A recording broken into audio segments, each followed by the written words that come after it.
I grew up in Las Vegas, actually. I've lived here my whole life. I spend almost all my time hanging out with my team, playing heroes. I'm from Berkeley. I was a student majoring in economics. Now I am in San Francisco. I live about a 10-minute drive away from Keiwan. We get together pretty often, at least once a week. I went to college and just couldn't find anything I liked there. After that, I just started pursuing gaming. I was born in China and I moved here when I was 7. I'm doing this and seeing where it takes me because not everyone gets a chance to do this kind of thing. Being a professional gamer, to me, it means living the dream, basically. I get to mix my passion and my job. I couldn't think of anything more that I'd like to do. It's just gonna mean really hard work. We're gonna constantly compete. I'm just really excited to just win on LAN in front of an audience. Like that's the dream, just being up on the stage after victory. I probably think about that moment every single day. I definitely love playing at LANs. I think it's a lot of hype and pressure. Performing definitely feels good there. Our newest addition to the team, Fan, he's a really strong player. So I've actually met all of Maelstrom before from a Blizzard-hosted event. My Berkeley dorm team got matched up against Maelstrom, who was #1 at that time. The things that basically keep you going, prevent you from getting burnt out, have to be the big moments, I guess. If you ever have doubts in yourself or, in your play or in your choices, it's really nice to have someone else there. Basically take snapshots in your head of like when something really crazy happens. Those are kind of the moments that you keep playing for. A lot of people told me I couldn't do this. They obviously don't know anything about this world, so I'm not going to take their advice at all. They're just normal people who think everyone lives a normal life, but that's not how it is. And I have what it takes, so I'm going to show them all. At the end of the day, it's still a game to us, and I think we're happy that this is what we're able to do for a living at this moment. I don't feel like we have some, secret or specific edge on everyone. I think we're just all around really solid, and that's enough right now.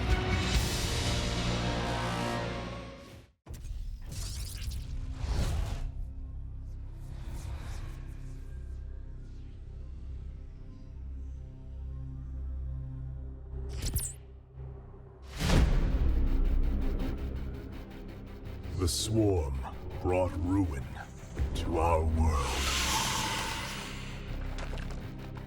Our proud people became refugees.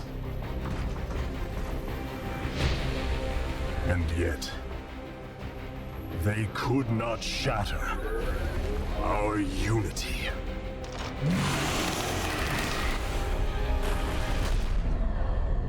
For we are bound by the Kala, the sacred union of our every thought and emotion.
Today, we retake our homeworld, and with it, our legacy.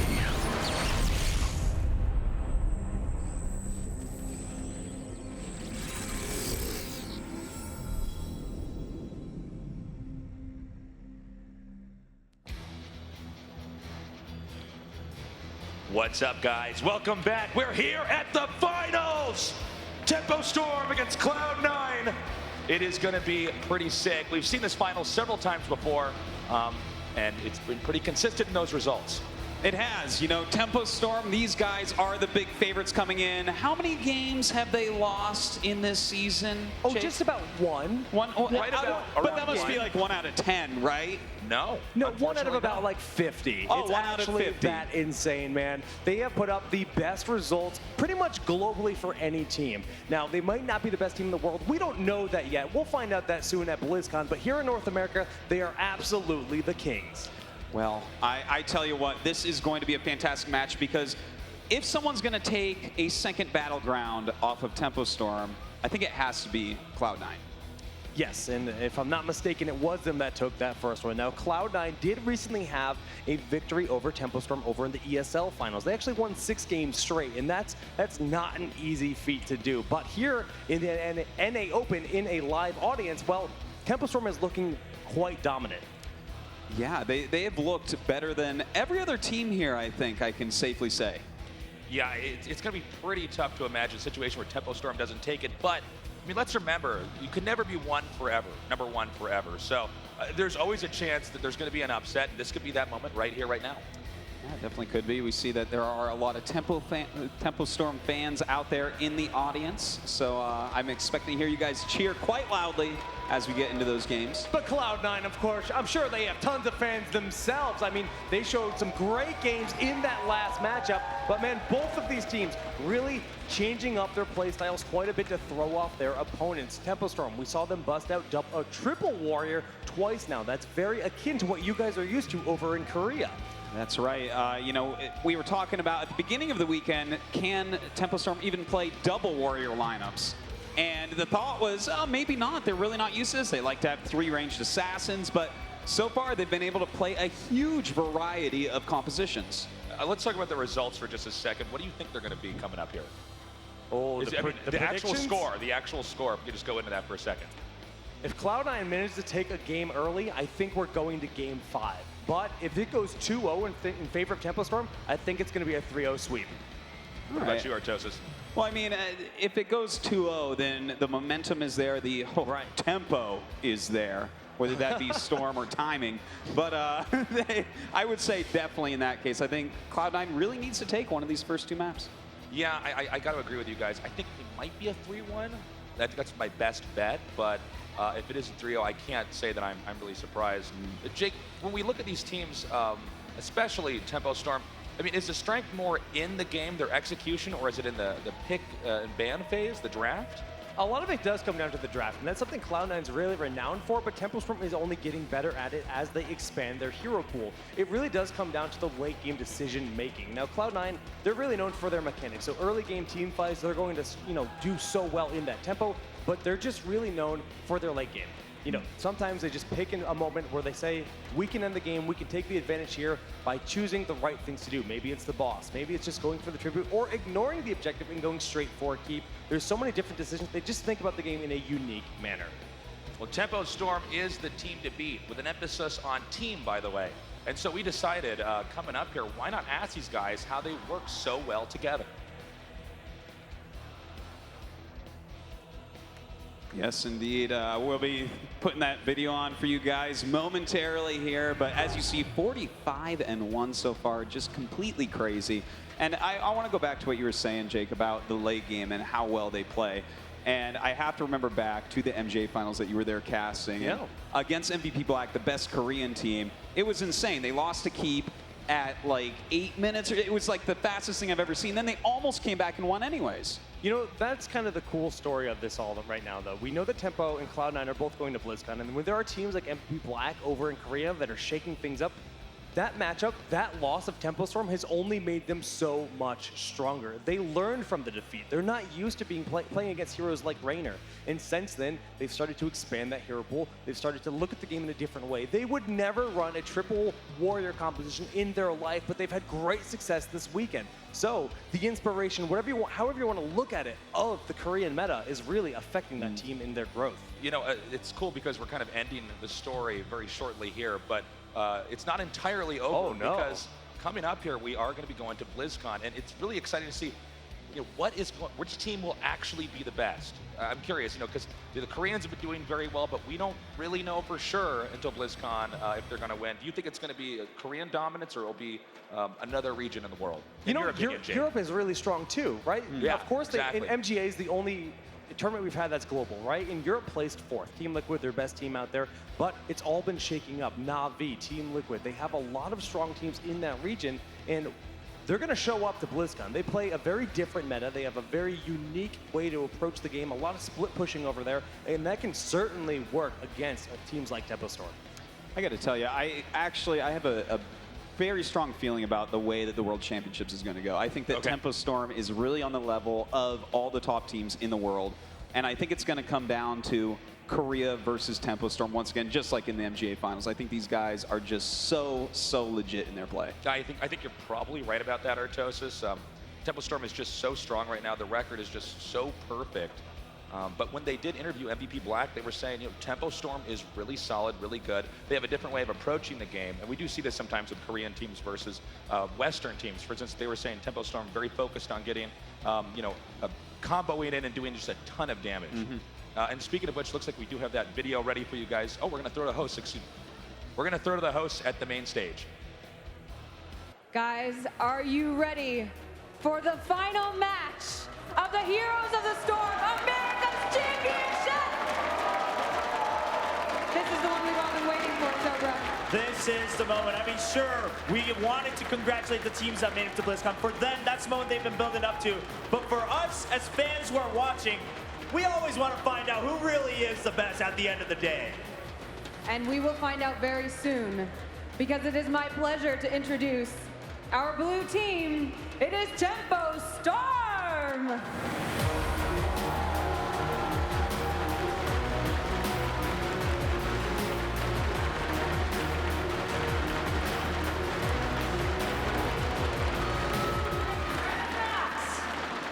Kaeyoh, Arthelon,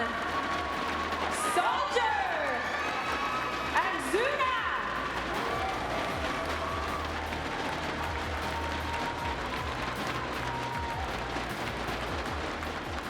And standing against them, a matchup we're all used to, but the results you never know till the match is finally over. Ladies and gentlemen, please welcome to the stage, Cloud9!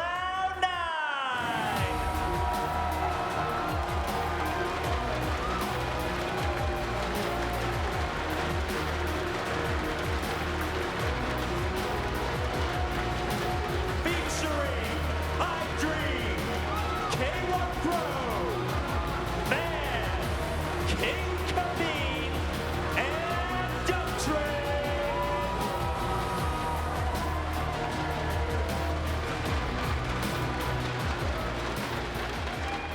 Now, Chobra, we got to see these guys after our last interview with them actually come to each other, shake each other's hand, have a look of relief on their face, saying, congratulations, we made it together to BlizzCon. But this is where they get to prove that they are the best. This is for the pride, this match. This really is. I mean, now that they've both made it to BlizzCon, they can be happy about that as friends, but now all that pressure is behind them. Ladies and gentlemen, this is a battle of just pure egos between these two teams. Are we all ready for the finals here at the America's Championship? Well, then let's get right to it with our commentators back at the desk.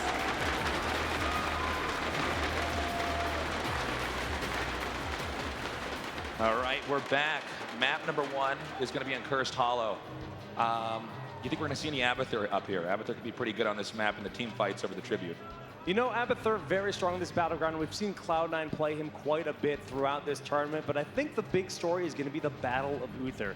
Cloud9 let Uther slip through their fingers both games that we saw between them in the group stage yesterday, and I don't think they'll do that again. So do you think we're just going to see Uther bans right off the bat? If they're not first pick, they will ban out Uther. If they are first pick, they should be banning out Zeratul in most of these games. Let's talk about Tempo Storm then. What lineup are you guys expecting to see from them there?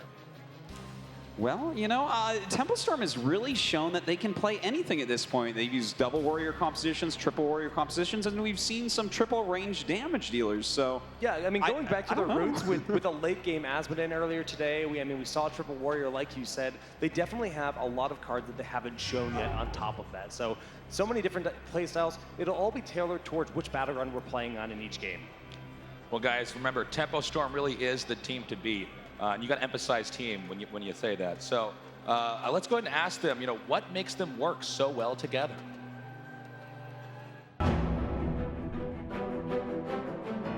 It's almost like we're just a family and we're used to each other by now.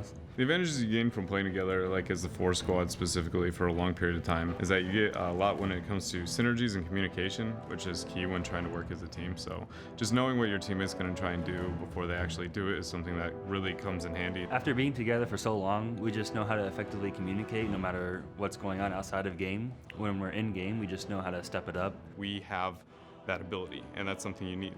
It's the epitome of a competitor. I would definitely say we have the best communication here. No matter how much we might be successful at a certain meta or unsuccessful at a certain meta, when it really comes down to the line, my team has the ability to just pull whatever they need from the inside and just lay it all on the table and come away with the win. Really is an amazing team. You got to have a lot of equanimity when you're under pressure, trying to communicate. People are making mistakes all the time, even at the highest level, but they are able to keep their cool and keep focused. Yeah, it was really amazing watching them in some of these past games that they've had today, where they start to lose a battle and then they see weakness and everyone just jumps on it so quickly. I wonder if they could even say the word to jump on them. It was that quick of a turn. We've been talking a lot about Tempo Storm, but Cloud9 is a very solid team. These guys, they are easily, everybody would regard them as second as far as rank would go, but I think they're definitely the fan favorites for a lot of people out here. A lot of people are really hungry to see an upset. Look at game number 1 versus Cognitive that we just saw. They were 2 levels down deep into the late game, but with a big team fight, the snap call to go for the boss and to defend their bottom keep, they took that game, which looked unwinnable. So that's how rock solid they are. They keep their head in, and they never give up. And you know what? With that 41-16 record, I'd be willing to bet a big chunk of those losses are actually to Tempo Storm themselves. So this team is almost as unbeatable as Tempo Storm. It's just this one thorn in their side. Being the captain of a world-class Heroes team is a full-time job. So we decided to go ahead and ask the captain of Team Cloud9 what makes him work.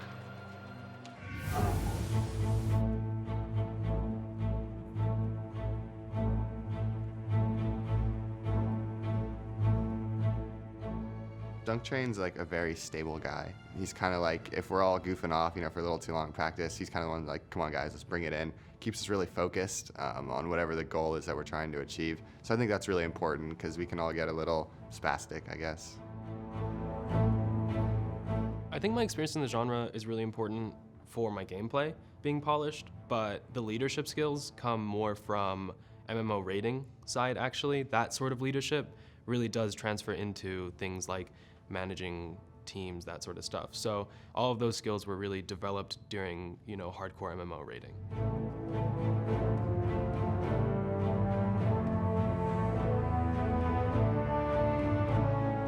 For us, having a captain isn't that big of a deal.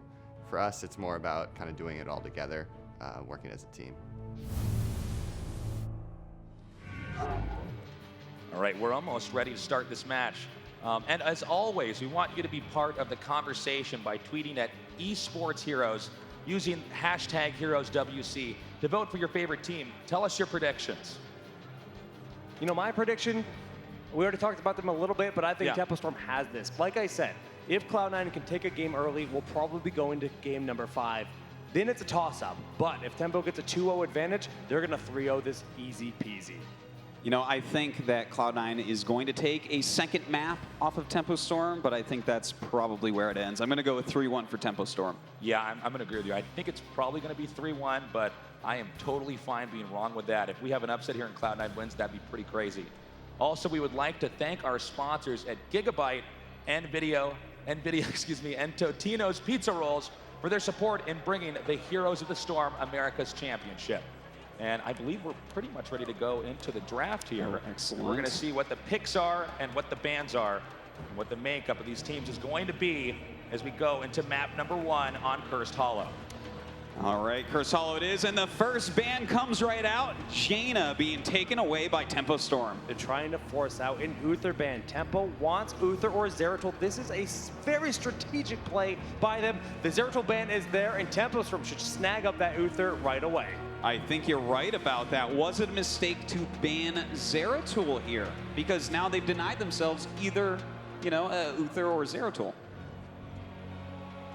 It's tough to say. I mean, Zeratul is so strong on Zuna. I mean, you got to pick your poison. Do we want to give Zuna Zeratul, or do we want to give Dreadnaught Uther? Both of those heroes are like the kingpins, the big key elements for Tempo Storm's compositions. Other teams, they might want Leoric or Johanna more, but that's just not how Tempo Storm approaches the game. All right, let's see what their first pick will be. It is Uther. Good call there. As we've been saying all along here, Uther is just the best support you can get in the game. And of course, Uther's pretty versatile as well. So picking Uther early on, it doesn't really reveal what the rest of your team composition is going to be. You're simply stating, okay, we are definitely going to go out of our way and get the best support hero that we possibly can. Get a lot of healing, a lot of stability. Certainly, and we've watched a lot of Cloud9 games, and DunkTrain has been a big part of that. But hold on, we have Kaeyoh being picked up right off the bat. What are your thoughts, Jake? Just thinking about the way Tempo Storm normally plays against Cloud9, they try to pick up 3 powerful ranged assassins in this game. So by picking up Kaeyoh, that's a strong lineup for them already. They have one of the best assassins in the game, and they're going to go for Leoric, King Caffeine's favorite warrior. Yeah, Leoric is absolutely incredible to play. I mean, he can soak up so much damage and still escape pretty easily. So I guess now it's up to Tempo Storm to pick the next 2 heroes and see what exactly the response is going to be to a Kaeyoh and a Leoric. Well, I'm really wondering if they're going to take a quick draw or maybe one of these tanks that's so good against Leoric to try to negate the advantage he gives. That makes a lot of sense to me. I mean, especially because Tempo Storm, they've diversified their playstyle. Hide your strategy. Pick up a warrior that's a rather neutral thing that could be... That is not anything but neutral. Nothing but neutral. Well, okay, this is really interesting. Butcher's a great hero, but we don't normally see the Butcher picked this quickly. No, not at all. Really ever, actually. Especially from Tempo Storm. This is new, man. Well, again, this guy one-on-one beats every single hero. He'll wreck Leoric if they're just one-on-one against each other. So I kind of see where they're going. And let's not forget the Divine Shield on the Butcher right before he dies. He'll be full health almost before it comes off.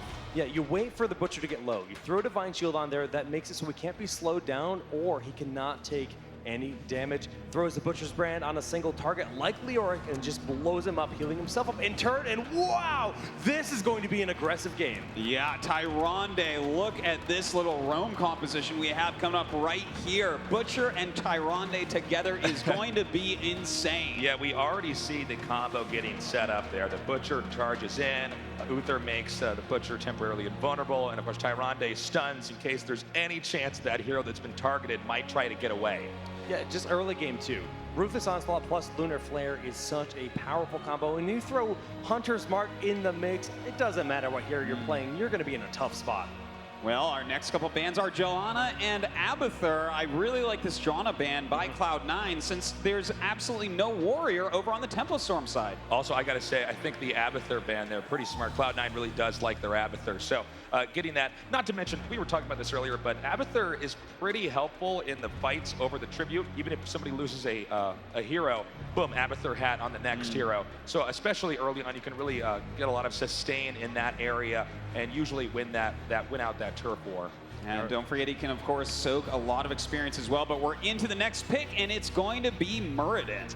We talked about Reverberation a lot today, the power of slowing down those auto attacks. That's what Butcher is all about. He's very much focused as an auto attack hero. So Muradin, a great response to that style. Yeah, I love seeing the multiple stuns as well. And Rhaegar being picked up, trying to grab that healer and kind of hiding that last pick as well. Not a shocker there to pick Rhaegar. You need to have some kind of support on this team. So Rhaegar is going to be the choice, obviously with Ancestral Healing being very powerful, allowing for a lot more survivability there. And we're still waiting to see what then the final 2 picks will be for Tempo Storm, as after that we're going to have the entire makeup of the team.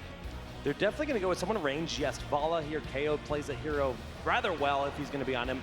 But they could also pick up Well, no, they definitely should go for a warrior here. The solo Buechter would be kind of unorthodox. We have never seen that. It can kind of work with Illidan. Cognitive showed us that, but Buechter without a warrior, that's risky. Yeah, I got to agree. I can't imagine there's not a warrior pick. What are you thinking? Maybe Arthas here or something like that? Yeah. Arthas makes a lot of sense. I think you're probably right about that, Tastes. Arthas looks like he'd be a great pick here. Does pretty well against Leoric. Does very well against other warriors as well. Oh, okay. Actually, opting for Nubarak, yeah. A lot of dive potential. If Butcher's charging in, you can use that burrow charge to join him into that front line and really just lay down the pain. But Cloud9, they've got one more pick. All right, so Nubarak, you know, this guy still a very solid one. What will the last pick, though, be here for Cloud9? They picked up their healer a little bit early, and that's kind of, hidden what they're going to go for as their fifth hero. Yeah, they need damage, that's for sure. Just kill Thos Leoric. Not enough to apply the critical damage to get the takedowns that they're going to need in this game, especially with Butcher charging in. There's a few options. They do play Nazebo a bit. I'm not too sure what they're going to go with here, I'll be honest. And it's going to be Tassadar, a very neutral, middle-of-the-road pickup. I got to tell you, I was not expecting the Tassadar pick there, but that's really interesting. I wonder what exactly Cloud9 has got in store for us. I mean, it's pretty clear here with Tempo Storm. They're going to have a lot of dive-in potential here to really get in a fight and usually come out on top in a quick period of time.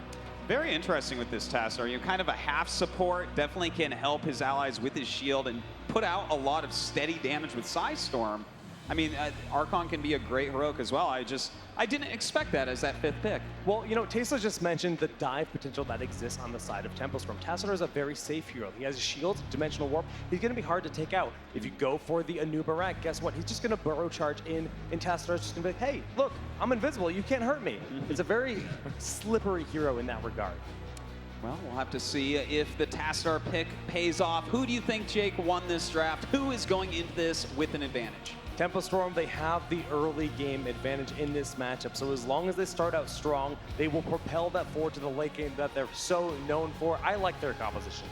Our game is actually ready to go, guys. So let's make some noise. This is game number 1. Tempo Storm against Cloud9. All right. Starting over on the left side of the map in the blue, we have Zuna in the Butcher, Soldier in Nubarak, Arthelon in Tyrande, Kaeyoh in Bala, and Dreadnaught in Uther. Make some noise for Tempo Storm! And their opponents on the right side in the red, we have DunkTrain on Rhaegar, King Caffeine on Leoric, Fan on Muradin, Keiwan Pro on Tassadar, and iDream on Kaeyoh. Put your hands together for Cloud9. All right, we have our teams now roaming out here. Be interesting if we do have a full, we might actually just have a full-on skirmish right here, right now. Oh man, right now we have the Butcher charging in. Nice jump there by Muradin. Beautiful move. Absolutely perfectly timed out there. So great escape there by Muradin. Cloud9 already showing they have fantastic control in just the first minute here of the game. We are going to have the rotations now to the each of the lanes here. They both do need to get something up there to the top, though. They are going to lose some experience if they don't get there soon. Yeah, no one is up at the top at the moment. We do have a Nubarak moving up top for Tempo Storm, but still no one. Looks like Leoric will be going up for Cloud9. All right, and I think this is this is pretty typical what we see up here at the top. That lane at the very, very top, pretty far away from everything else. You can pretty much leave those two heroes alone, let them soak for the time being. Meanwhile, down here at the bottom, we have a little engagement. It looks like Fan is going to be able to jump away. Nicely done. I tell you, Van, I am becoming a true fan of this guy. The amount that he escapes with Muradin, his fantastic Abathur play, this guy is really on top of everything. So far, there haven't been any takedowns, anything of major significance. We're at level 2 for the time being. Right around level 3, level 4, we can start to see the tribute begin to spawn there, and that's where we're going to see, how they engage each other, if they choose to engage. We have seen games where people will actually give up the tribute based off of what the team composition is or the positioning. Certainly the case. Right now, though, we do see the Butcher still trying to get some little roaming kills off there. Not really getting to do it quite yet, though. Tassadar going to be a very tough one to gank in the middle. Yeah, Tassadar, lots of survivability with that hero. Definitely one of the ones that's tougher to pick off. It's not like, Vala or Jaina or anything like that, where you get out of position, you're going to be taken down for sure. All right, right now we just do see all the heroes kind of roaming around between these middle two lanes. And it looks like we're actually going to see Buechter and Tyrande go for a clear here on this Bruiser camp. I really like this. Okay, so the Tribute is going to be spawning very soon now. If they take out the Bruiser camp, what they can do then is allow that to push into a lane while everybody else is fighting over a Tribute. Yeah, and that can really give you an advantage. It's going to make your opponents either rotate to go kill it off, or, you know, they're going to have to fight you for the Tribute, and those Knights are going to do a lot more damage. Yeah. We'll see if they do decide to go for the Tribute. And, you know, interesting thing, too, is even early game, the fights of the Tributes can take quite a while.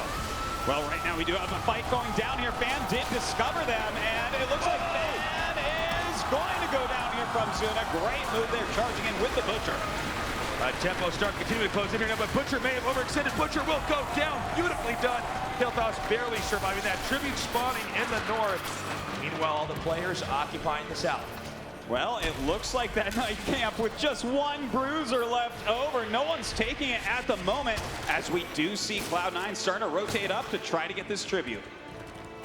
Tempo Storm in pretty good position here. It looks like New York might have to poke in to deny them actually grabbing that. And so Cloud9 actually coming in here for a surround, a small level lead here, level 6 right now. They're going to wait until they're all in good position. All right, Tyrande going to chase off Rhaegar for the time being. We do have King Caffeine coming around the other side. Some nice zoning going down a side storm to try to prevent that Tribute. As you can see, they're doing a great job. Oh my gosh, we just saw Buechter go down again. That was a big surprise. Also important to note here, Cloud9, what we don't see is Kaeyoh has been soaking up experience in the bottom lane the entire time. And that explains why Cloud9 is getting a bigger and bigger lead here. Yeah, that definitely is a big deal right there. Cloud9 still holding on despite having one less hero up at the top, but they did kill off Buechter very early. He is on his way back, so we'll see if they can hold on till then. Nice stun there. Still, no one's even been able to take the Tribute just yet. Butcher's going to be back in action over here. Here he comes right now. And I believe Cloud9 may be zoned out here. You see that even though their HP is a little bit lower than their opponents, it's actually the mana is the reason why they have to go back. They can't cast any spells. Right now, Dread going to try to take that Tribute. They're going to be able to deny it. It's coming right now. Oh, great denial there by King Caffeine. Moving in, getting on top of this Tribute. We do have Zuna running in. Blows off in a matter of seconds. I think the Butcher has died 3 times. Am I correct on that? I believe you are correct, sir. That is a lot of deaths right there. And Cloud9 pushing back Tempo Storm once again. Tassadar is going to be able to take this Tribute. So first Tribute going to Cloud9.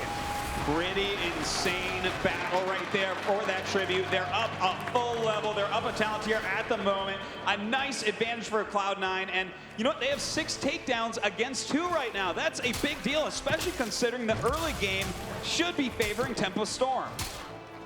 Yeah, I really do not expect the early part of this series to look like this. I'm wondering if maybe this Butcher pick was a mistake. Well, I tell you what, we've seen 2 or 3 times this Butcher already blow up, and look at this, time number 4, chains of stuns right there, Fan jumping out of the way. Absolutely beautiful play by Cloud9.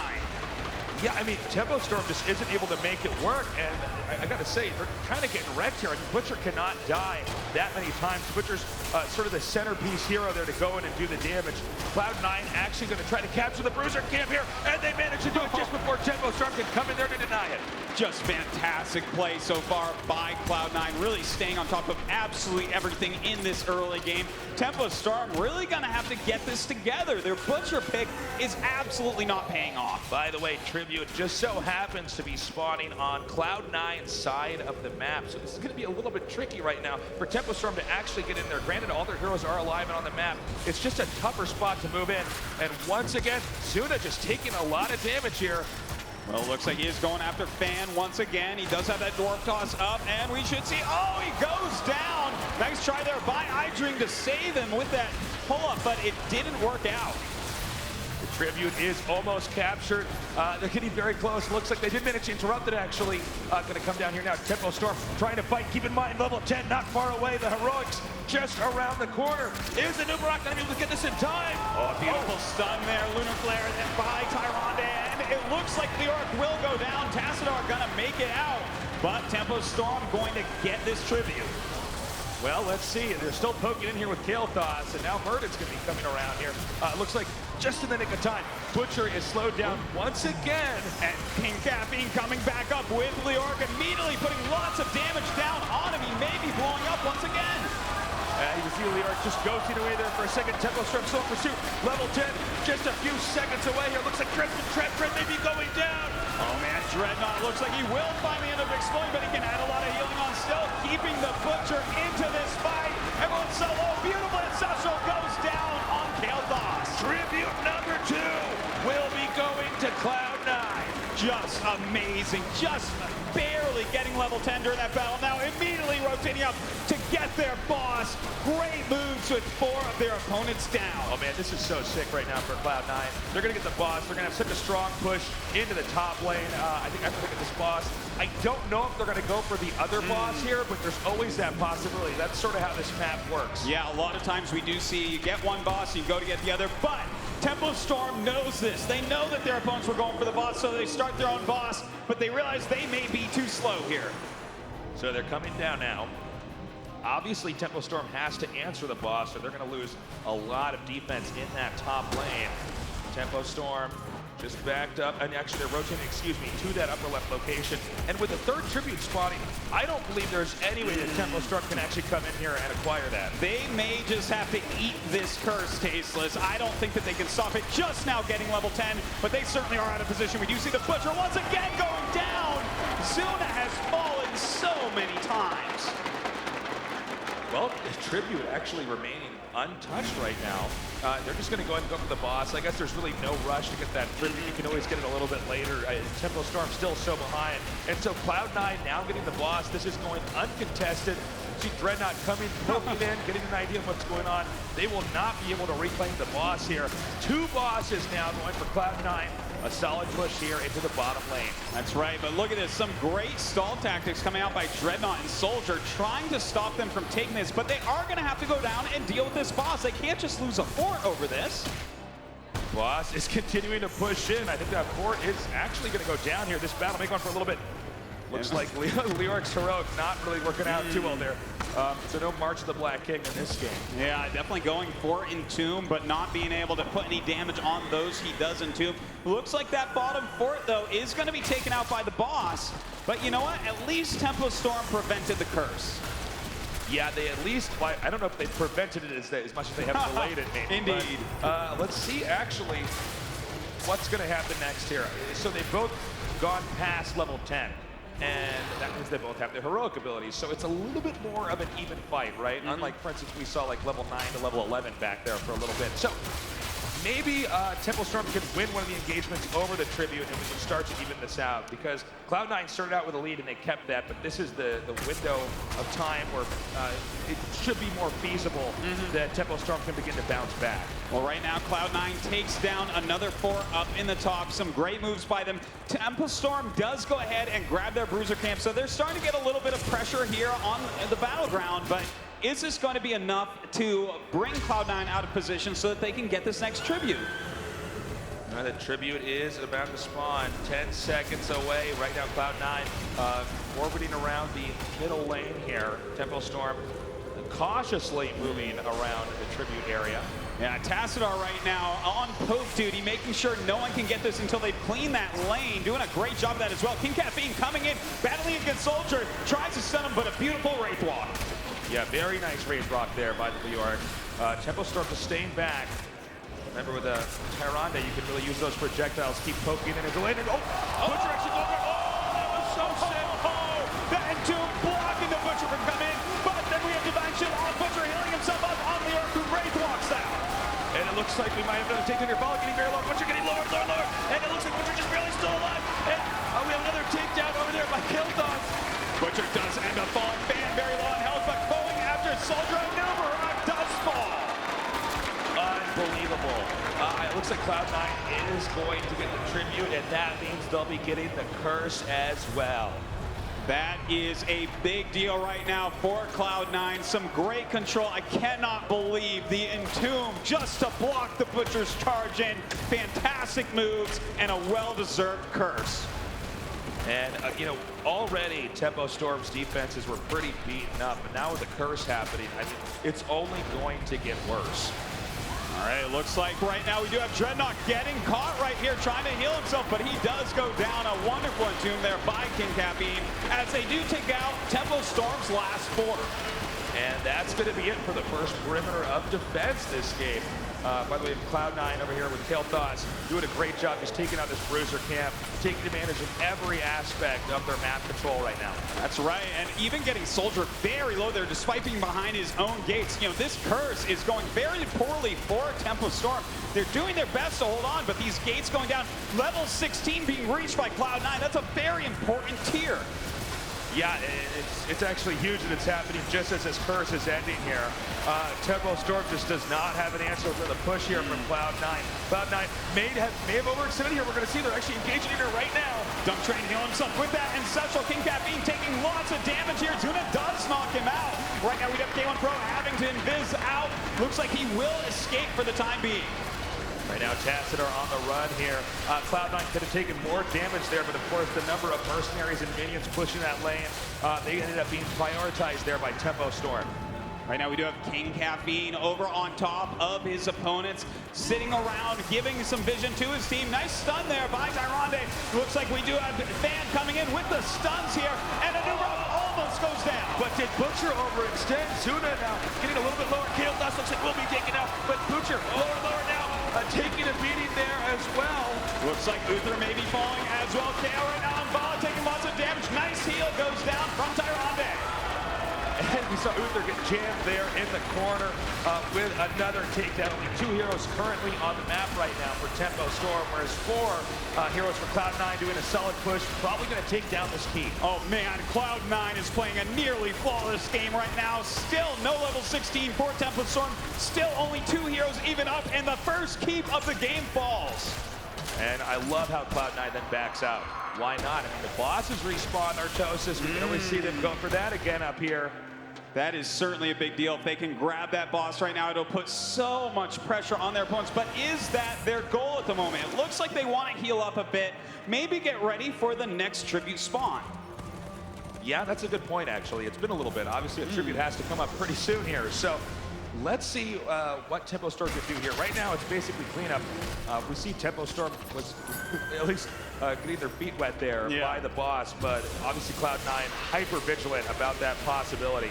That's right, putting their toe in the water, but you know, that wave of Leoric coming in and force them off. In the meantime, we do have 2 members of Cloud9 actually clearing their boss while everyone else tries to delay this boss of Tempo Storm. Yeah, upper right boss being hit. They're trying to delay that boss, and the tribute spawning like this, I wonder if they bit off more than they can chew. We'll see. It's going to be quite a juggling act down here for Cloud9 to try to keep control of this. This is a really cool move by Tempo Storm, but I think Cloud9 has probably figured this out at this point. They're like, wait a minute, where is Zuna? They could actually get the steal here. No! And Zuna right now going to be in a lot of trouble. They steal the boss, they take out Zuna, and Arthelon is going to fall as well. It was a brilliant strategy by Tempo Storm, but Cloud9 was able to identify it and then exploit its weakness. Taking no damage there from that boss, just taking candy from a baby, as you'd say. I mean, they just robbed that, top lane being pushed. And this is going horribly right now for Tempo Storm. Dreadnaught even falling at this point. To put this in perspective, Cloud9 has 22 takedowns against Tempo Storm's measly 7. So this is really rough. Cloud9 has lost not a single fort, whereas only 2 keeps remain for Tempo Storm. They are being run around this map. Cloud9, but is this the 4th boss, right? At 4th, 5th, 6th, I don't know, Tasteless. We don't need to count them anymore. Too many bosses right now. I think bottom lane is going to get Those may as well here be by siege camps for Cloud9 over here. And this is just getting worse and worse. I mean, the damage at this point in time is going up exponentially. We have so many map objectives being capitalized on here by Cloud9. Absolutely brilliant. Look at this. They're going to go after this bottom keep at the moment. They don't even care about the tribute in the top right. Looks like a Nubrok may be going for that at the moment, but Cloud9 hitting this bottom fort so strongly. The boss coming in, some giants as well, and this keep is going to fall also. Tempo Storm almost naked. Only the core really remaining here. We have a little bit of infrastructure there at the top, but between the bottom 2 lanes, the push potential is just insane. Right now we have a huge Entomb coming down, trapping two of these heroes. Zuna with the Divine Shield, but he does have that wear off. King Caffeine trying to stay alive. Nice shield goes down on him, but he does fall. Tempo Storm needs to hang on. The core currently being hit by the boss. Right now, Tempo Storm cannot make a single mistake. Coming back from this just seems absolutely impossible. Well, Zuna right now dealing a lot of damage to Fan. I'm not sure if he'll actually make it out this time. And right now we see the Avatar Merlin trying to fight him, but he does turn around the boss and catapults on the core, and it goes down. GG! What the hell is going on? I cannot believe it, guys. Cloud9 just riding the momentum from that last match, comes into the grand finals and decimates Tempo Storm in game 1. That was absolutely amazing, Jake. You were talking about how we saw Tempo Storm with a great early game composition and saying, you know, they should be able to ride this comp into a nice early game advantage and bring that to the late game where they're so strong. But how many times did Zuna die? I think we counted 4, and that was before level 10. I think we were almost at like level 8 or something like that, and we saw Buechter just keep blowing up over and over. Thinking that's not supposed to happen. I do not think we're going to see that team comp again here. I don't know if we'll see Buechter played again here by Tempo Storm in the grand finals, but Cloud9 looking so very good in this matchup. Let's actually take a look at one of those key team fights that granted them that victory. Now, looking over here at this lineup, you can see that Entomb now. Just look at that for a moment here. It just zones out all of this. The top portion of the battleground, they have the control. Leoric's going to take a lot of damage here, but as we continue forward, you're going to see the value of that hero. Now, Divine Shield forced out early. Buechter trying to get that self hero, and he's trading out King Caffeine, who just moved that position forward, but here comes the biggest central heal. He backs on up, gets it, and they're going to mark on 4, tearing through the health pool. Sure, they lost Kel'Thas, one of their big damages, but they find Soldier here in the bottom. Dwarf to secure this, and now they mark for King Caffeine, doing a bit of BM wiggling back and forth. I love the confidence. Absolutely. That was one of the coolest moves, just using that Entomb to block off the Butcher. They really control that battle beautifully. Oh, we completely lost it when we saw that. That was incredible. Is this the beginning of something very unexpected? Well, like I said at the start of the tournament, if Cloud9 can start this off well, I think we'll have a game number 5, honestly. Seriously, because Tempo Storm, they're going to shake it up. They're going to go back to what they're good with. They're going to pick for something like Asmodee, a triple range assassin, what they're known for being very strong with. I don't think we'll see that Butcher played again. Yeah, I don't think so either. Just the amount of times he was blown up, it seemed like Cloud9 was completely prepared to deal with Butcher. You know, it's a very scary hero. It deals damage so quickly, but they just targeted him down perfectly and even blocked him off with that Entomb, which I'm just going to keep talking about because it's just so amazing. What a move. So sick, man. Guys, we're going to go to a short break, but while we're away, go ahead and check out heroesofthestorm.com/esports. We'll be right back.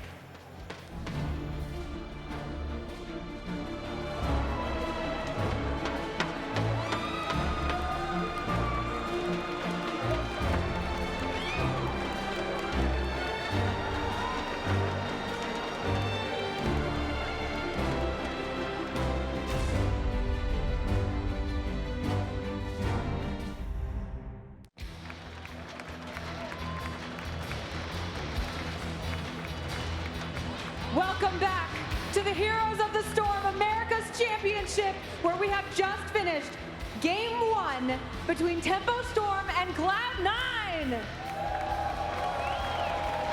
And it really was action-packed as promised, but perhaps the result a little different than most people thought so. And I have to agree with the commentators, Anna, that scene where Butcher just gets denied by the Entomb. I mean, how brutal. satisfying was that to watch? Oh, it was so good. The Entomb and the sound it made, all of us were like, that's what we do. It was. I mean, it was just like that backstage. We're all like, oh, ooh, that hurts. It has to hurt, but it feels so good too. It does indeed. And if that game 1 was an indication of anything, we've got a lot more Heroes of the Storm to watch, ladies and gentlemen. The final is far from over. It is a best of 5. So let's find out what's going to happen in game number 2. All right, so in game number 1, Butcher play was a disaster. Yes. So I think it's safe to predict that we won't be seeing anything like that. Jake, if we are, our map is Dragonshire, if we're going to be going on Dragonshire, what do you think Tempo Storm's team comp would probably end up looking like here? So this is their strongest battleground by a long shot, right? This is where Tempo Storm's known for it. And they're likely going to go for an earlier Leoric or Johanna, which is something they don't normally do. That's because they're going to try to set up for an Asmodan. But if they don't pick it before the second ban phase, I can pretty much guarantee that Cloud9 will end up banning on Asmodan because of how good they are with that composition. All right, it makes sense. But what about Uther? Are we going to see the primary piece of the first part be Uther, like either ban Uther or take Uther right off the bat? There's a pretty high chance he's going to be banned out in this composition. I mean, but that means they might be giving up Zeratul to the opponent's team. It makes it very tricky. It's a very fine line, and it all depends on who has that first pick, first ban. Speaking of which, we're actually ready to go into the draft here, see what's going to be banned, what's going to be picked. Obviously, Tempo Storm has to change it up. Cloud9 riding a high right now, stopping the unstoppable at least once, but if they want to win this, they're going to have to do it at least 2 more times. Well, looks like the very first ban for Cloud9 will end up being Kaeyoh. Are they trying to force themselves into an Uther? Yeah, I think they're going to force Tempo Storm to either ban out the Uther or Zeratul, pick their poison, right? Because both those heroes are such strong first picks, and they opt to ban Zeratul. They're confident that Cloud9, even if they have Uther, they can beat them. All right, well, Zeratul does get banned. Let's see, first pick Uther. It's very likely, but King Caffeine does like Leoric a lot. I think it's a little bit less guaranteed than Tempo Storm, but they do go for the first pick on Uther. All right, well, we've already seen today when DunkTrain has Uther, it's pretty hard to take out anyone on his team, so definitely a good first pick there. Yeah, nice job. Obviously, getting Uther, like we were saying earlier, doesn't really reveal anything about what team comp you're planning necessarily, right? I mean, Uther's a pretty solid support guy. So I think that was a great job just taking that early on. Now it's going to be over here to Tempo Storm. They will get the next 2 picks. You know, I want to ask you, Tasteless, who has the nicer beard, Uther or DunkTrain? That's a good question. I'd say Uther.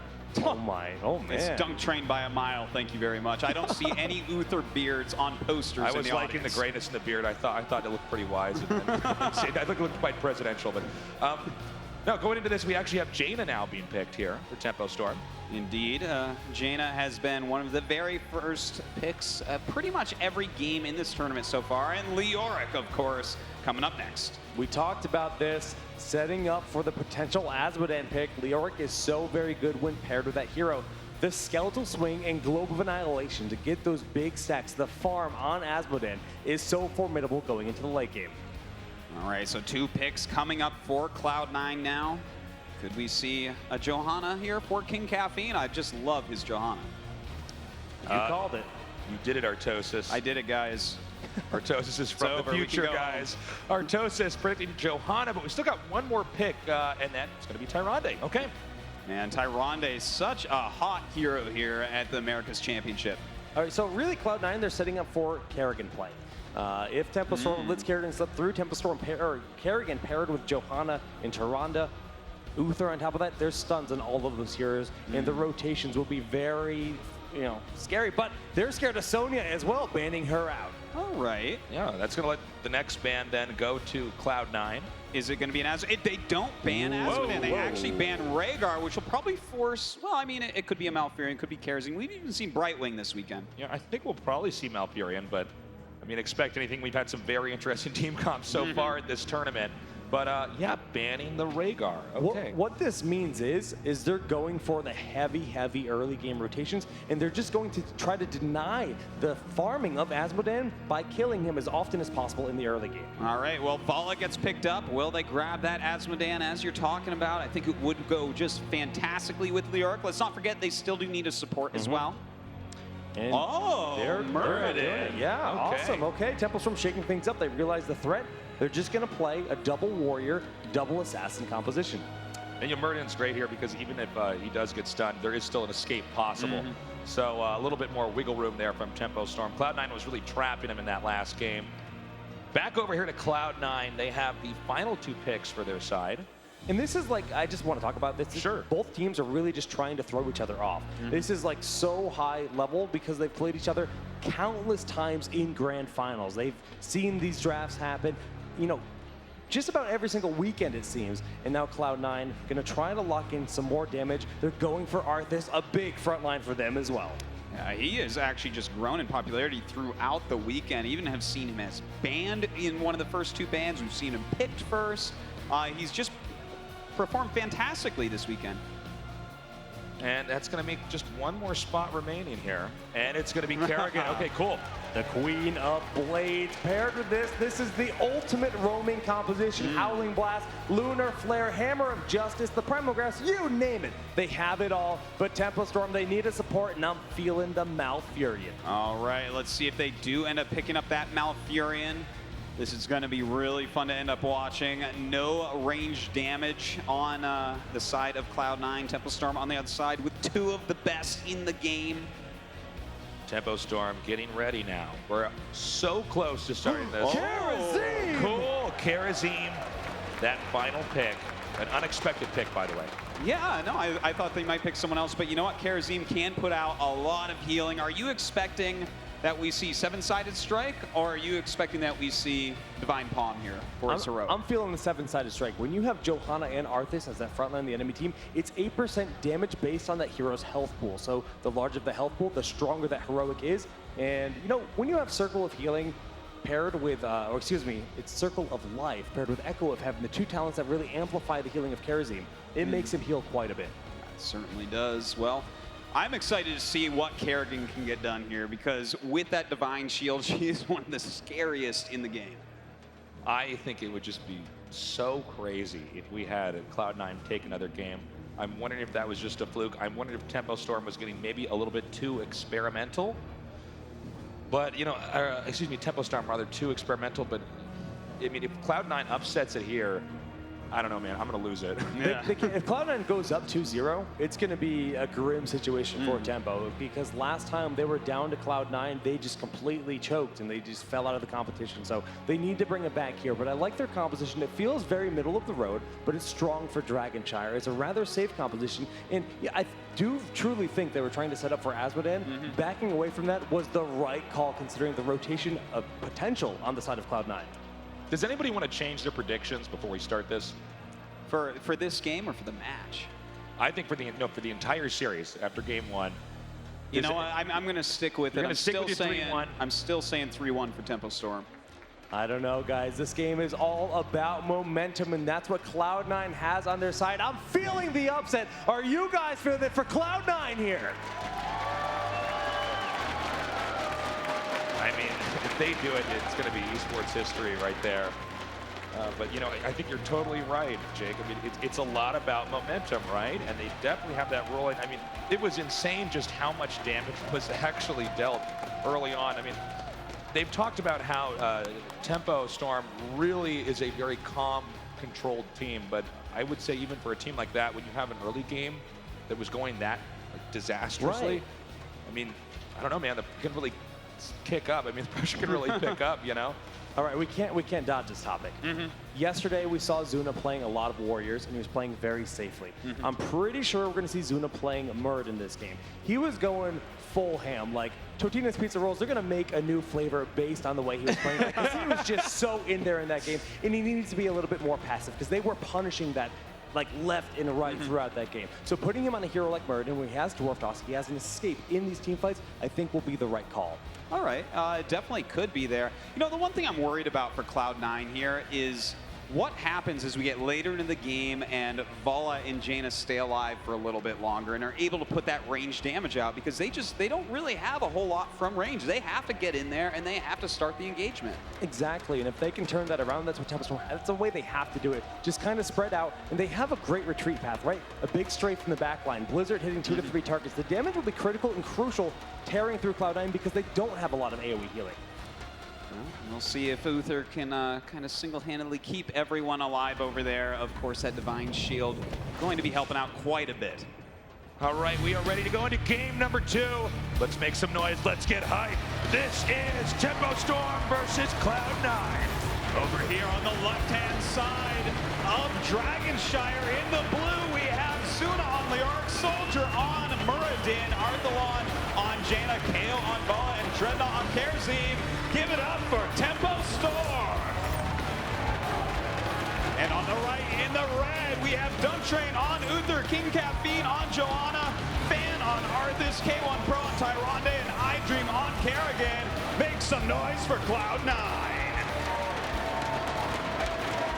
All right, let's really keep our eyes open here for the early game. I want to see if there's any mistakes here in Tempo Storm's play. Looks like we're setting up an ambush, little bush party down there in the lower part of the center lane. Roaming here by Cloud9, and good job now. Just hitting Vala, so they detected that pretty well. And now we're gonna have a small skirmish over here. Leoric taking actually a ton of it. Whoa! And Leoric already falling. Zuna with his first takedown of the game. I don't know, Artosis. I feel like something's going on. Zuna is having a bad day. So often people focus on how great Zuna's Zeratul is, but so far in these two series, he's died quite a few times. Can't believe that happened. I think that's definitely a sign of, I think, more chaos to come here from Tempo Storm. You know, in the Heroes of the Storm, you really do have to operate as a team. You can't just like solo a lane the whole game and then come out and win. So if one player on the team is not playing well, I mean, it's going to be a pretty weak team overall. Indeed, it would be. Now, we do have Kaeyoh down in that bottom lane, and Kerrigan actually kind of going against him.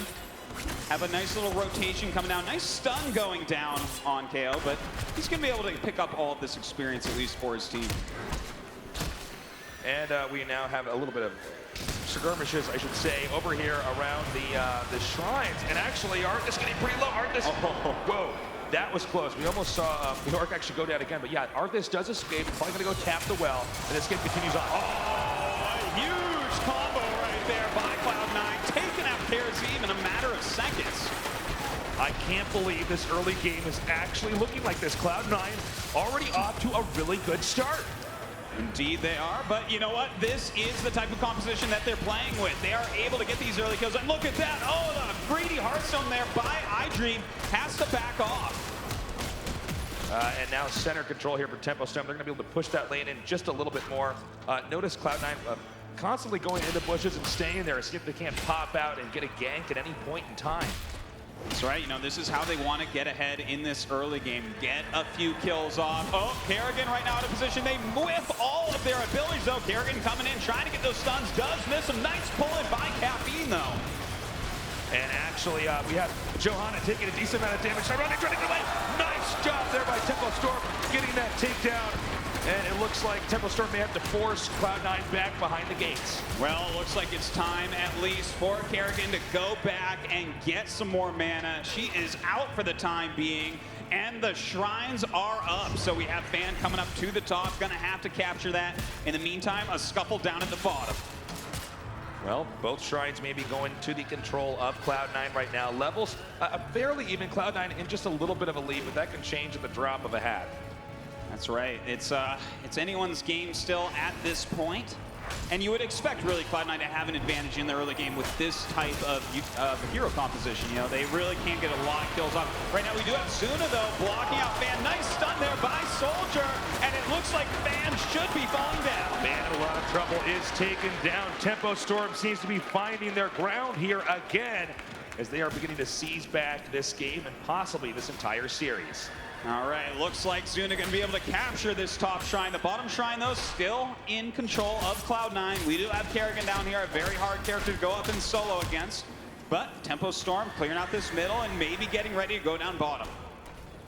So right now, lanes up here, we have top just Leoric and Johanna. Looks like Johanna might actually try to come over here and possibly get this shrine. Leoric going to come around from the side. Those two characters going to have a very difficult time killing each other with the amount of damage they can take. But I like this over here from Tempo Storm, just running by here, grabbing the Siege Giants, and then running back. Going to see if they can't get a stronger push down there in the bottom lane. Probably also making it a little bit easier to then capture that tower down there. Yeah, you know what? This is something we've seen from Tempo Storm throughout the weekend and really throughout their careers. Their timings on these mercenary camps, especially on Dragonshire, are awesome. They're always get them at great times. And look at this. My God! Actually, that's so sick! Ghosting through! Talk about split-second decision-making, actually, with that takedown there on Johanna. Oh man, Zuna taking a lot of damage though, and gonna just go ahead and Wraith Walk out. Great moves here by Zuna after a rough start. Yeah, I mean, Tempo Storm seems to be regaining their ground here. Definitely the plays more coordinated than we saw in the last game. We also see over here taking out the Bruiser camp, gonna get a strong push there in the top lane as well. Yeah, looks like that is 2 mercenary camps against 0 right now from Cloud9. They're really not focusing on that at the moment. Still just trying to control these lanes and get some kills. As the game goes on right now, Cloud9 on the run here. We have a lot of damage actually being dealt down here. It looks like just barely. Uther's going to be able to escape, but meanwhile over here, a takedown there on Kerosene. That was a little bit rough, almost getting DunkTrain, but just barely getting out of the range there. And right now, we do have both shrines for Cloud9. We do have Jaina coming up, poking into DunkTrain, but he is trying to get this candy. And yes, the first Dragonite goes to Cloud9.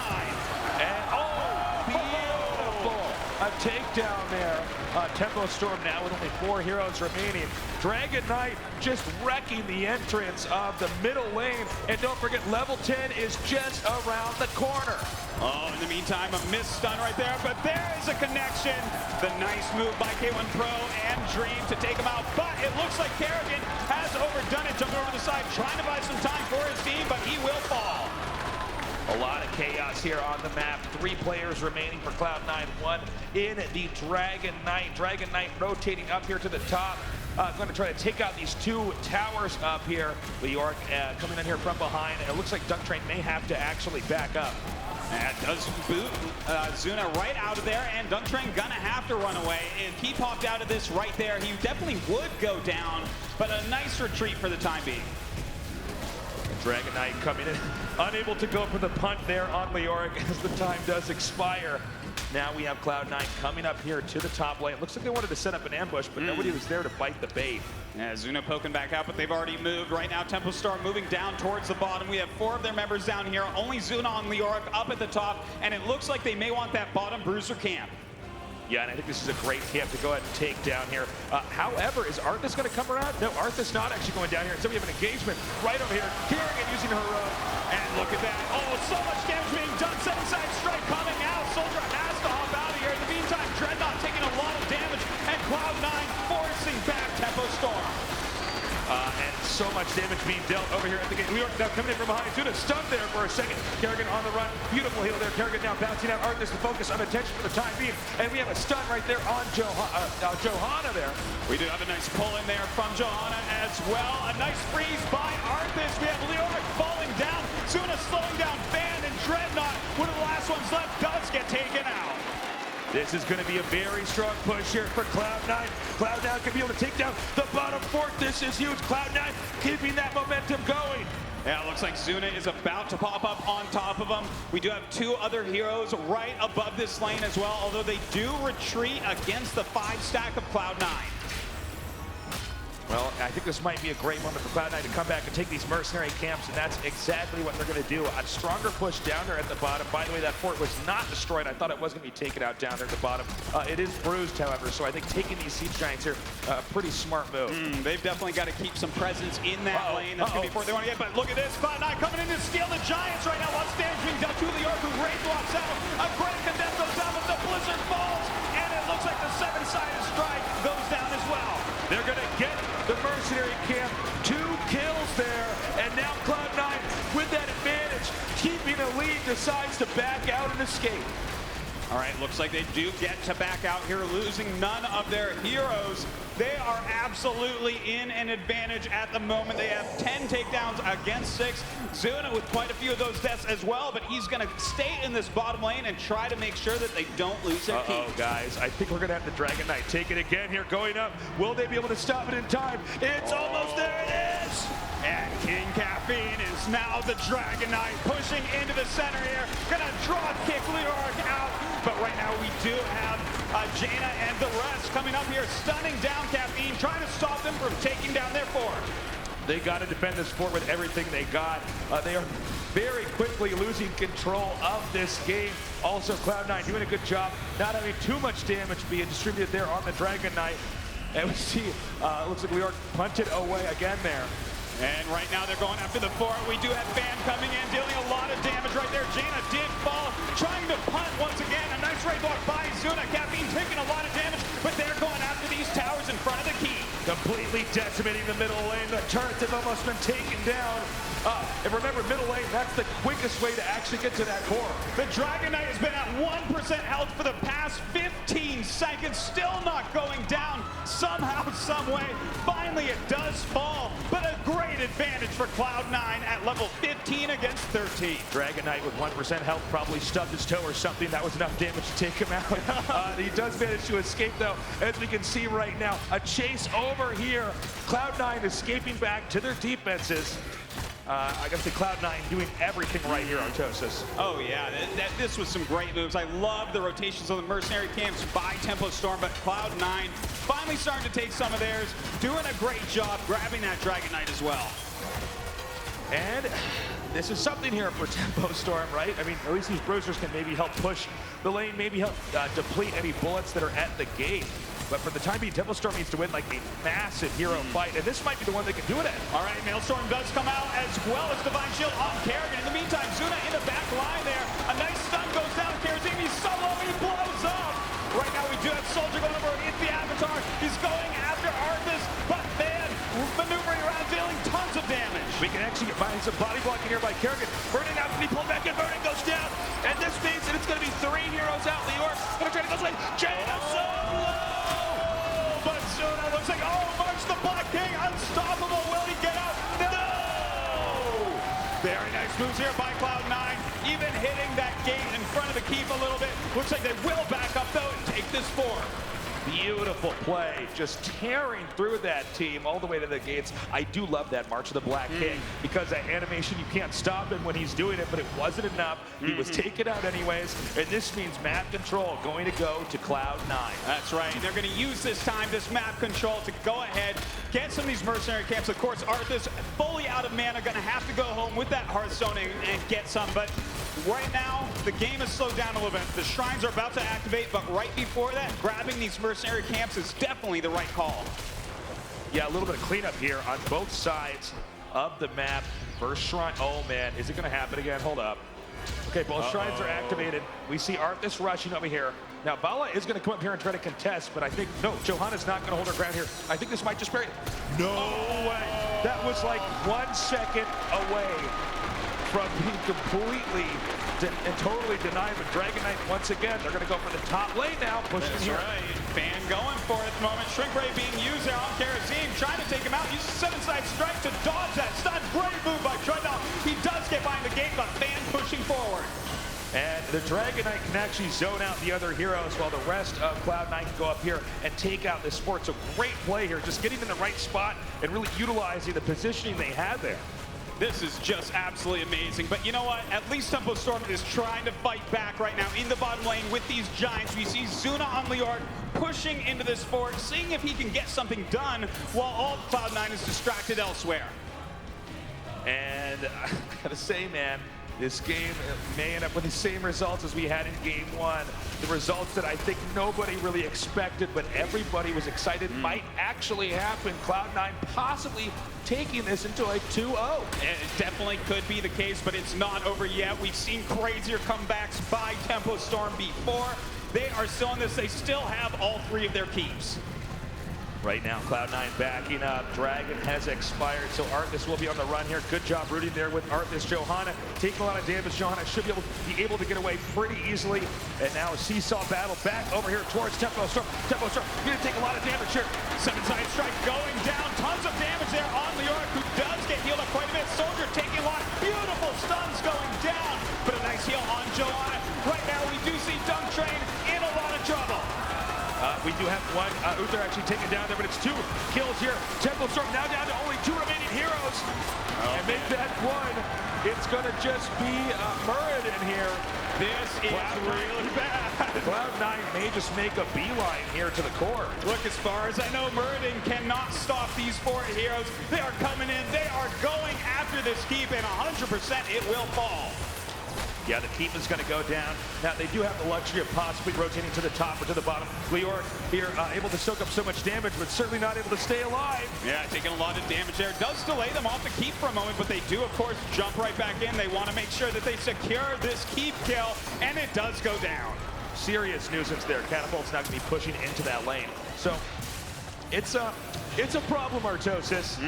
It Tempo certainly Storm is. is hanging on by a thread right now. Cloud9, by the way, moments away from hitting level 20. Yeah. That's going to make them a lot stronger in every fight they have. That level 20, giving them those Storm talents, that is going to be absolutely huge. You're going to have things like Johanna having a second life, Uther having a second life. You know, there's so many things that are going to be going right for them at that point. I don't know how Tempo Storm will come back, but they're going to need to get 20 on their own. Got to say, impressive steal there by Tempo Storm. Pretty gutsy play, but they do actually manage to take those Siege Giants, and obviously they're not going to do too much damage, but at least Cloud9 can't be using those Siege Giants to push in to Tempo Storm's lane. All right, well, we're getting very close to level 20 and those Storm talents. Can't wait to see what these guys want to pick here for Cloud9. Right now, Zuna trying to clear this bottom bruiser camp all by himself. Might need a little bit of help to get this done in a timely manner, but the Dragon Shrines are up, and it looks like it's time to see who can collect the next Dragon Knight.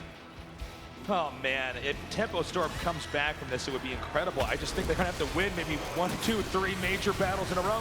By the way, Lyric now having to ghost away. Tempo Storm actually getting separated. Each hero actually isolated. That's right, Lyric gets taken out. Jaina as well right after her ice block. That is 2 quick kills there for Cloud9, taking extreme advantage of this level 20 advantage. And we now have both, at this bottom shrine is going to be contested here. And that means that it's nobody's dragon just yet. But there's a skirmish up here between Fan and Dread, and reinforcements are on the way. Kaeyoh coming up to try to help out, but King Caffeine from behind. Keiwan Pro as well, and instantly get blown up. Dreadnaught going to fall also. Does throw down set-aside strike, but that absolutely won't be enough. Now is Tempo Storm's chance. They might, no it's not, actually they got the shrine back there right away, so it goes in and switches back. It looks like actually it's going to be Cloud9's shrine again here, and they are in position. Arthas is ready to go. I'd be surprised if this doesn't turn into a victory for Cloud9. They have 5 up, they have the Dragon Knight, they have a straight path to the core with still 2 heroes down, the healer and Bala for Tempo Storm. I don't know how they'll be able to hold. The Dragon Knight is pushing forward. Leoric taken out again and again here. The core is getting weaker. Right now, Tempo Storm has to do everything in their power to try to stop it. It just doesn't seem like there are enough heroes. And this looks like it should be it. We have Soldier trying his best, but with this many out there, Arthelon running around, admitting defeat, and that is it. GG, Cloud9 takes game number 2. What is happening? My God, Cloud9 taking twice as many games today from Tempo Storm as they've lost in the entire season. It's actually just insane right now. Coming up 2-0, they have the strongest start, the ultimate start you could ever hope for in a grand finals. They had a weak start in game number 2, right? Tempo Storm, they brought the pain. They were sitting looking very good. I'm like, all right, we've got ourselves a match, but they snapped back once we hit level 10. What is the problem here for Tempo Storm? I'm not used to watching them lose. Please let us know. What is going wrong? Or maybe what is just going so right for Cloud9? I think that's what it is. Cloud9 is playing out of this world right now. They are so in sync with every single decision they make. Zero hesitation from the entire team. It's funny because it really, it's not one moment. We're not like, oh, that was the play. And if they hadn't done that, it would have been different. It's over and over and over again. They are more coordinated. They are executing their attacks better. And a lot of it is coming down to the draft, too. I mean, forcing Tempo Storm into a hero like Karazim, not something that they practice nearly as much as the Rhaegar or the Uther that they play so frequently. So by banning out the Rhaegar in that second ban phase, worked brilliantly for Cloud9. So you think maybe Dreadnaught needs to prioritize taking a strong healer earlier on in the draft then, going forward? I honestly just think they cannot let Cloud9 get Uther again. It's working out so well for them, and letting them grab Uther all these times, well, it's turning into victories. Yeah, it seems to be the factor that is different between winning teams here.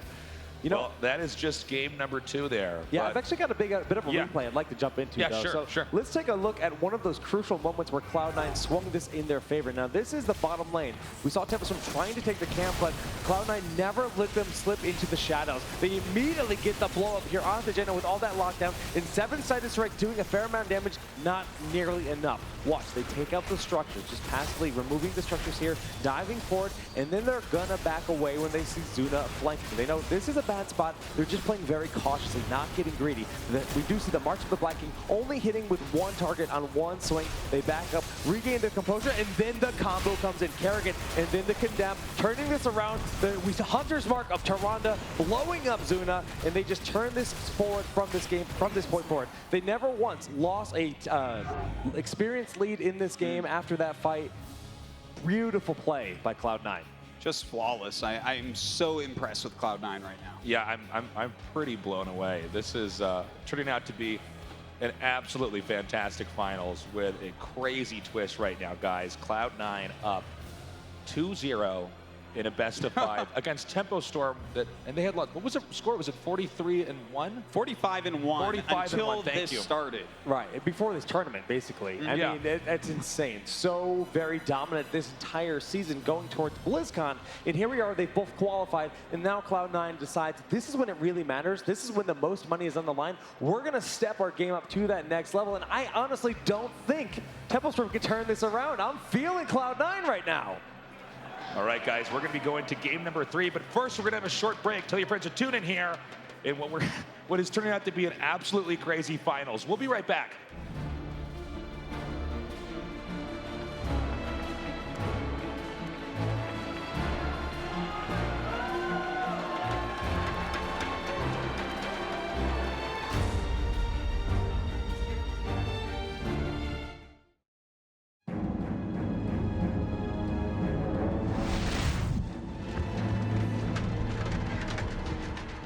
I was once a far strider.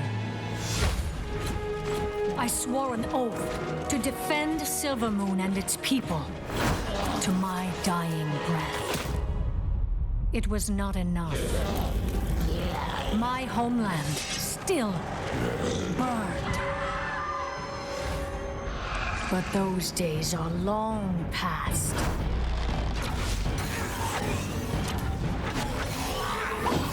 And history will not repeat itself. I am Sylvanas Windrunner, Queen of the Forsaken. And if you will not serve me in this life, then you will do so in the next.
is he gonna turn that sheep into a devilsaur? That or a squirrel, it's a 50-50 chance. Oh. Oh, is he okay? An ogre stepped on him and he's a squirrel, so no. Hearthstone, play it free. Rated T.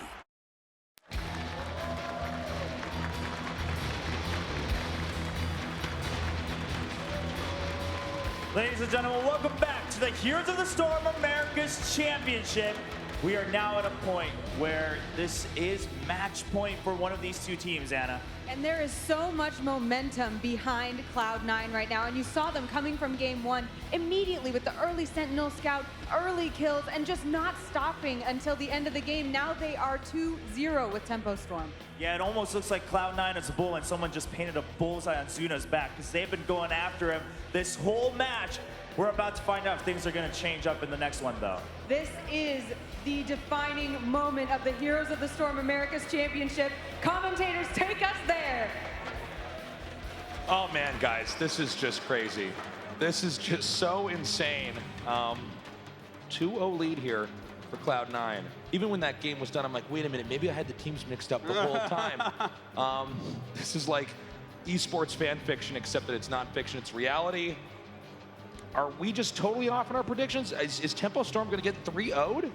Maybe. I mean, let's look at it this way. They really wanted to make it to BlizzCon. They really pulled it together for that. Maybe once they got there, they're like, okay, whew, and they start resting, but not Cloud9. They want revenge here. And remember what Cloud9 said. They said, cheer for us to tilt our opponents, and they are just riding on the energy of the crowd in these games. We actually just saw a moment ago the owner of Tempo Storm, Mr. Dreadnaught himself there, standing with the team, talking about this draft, getting their head back in it. And this is what they need to really regain their composure in this match. Indeed. Well, we'll see if that ends up working out. Our next map is going to be Battlefield of Eternity, one of our newer maps here in Heroes of the Storm. Yeah, and Jake, tell us a little bit about Battlefield of Eternity. What should we expect from these two teams going into game number 3?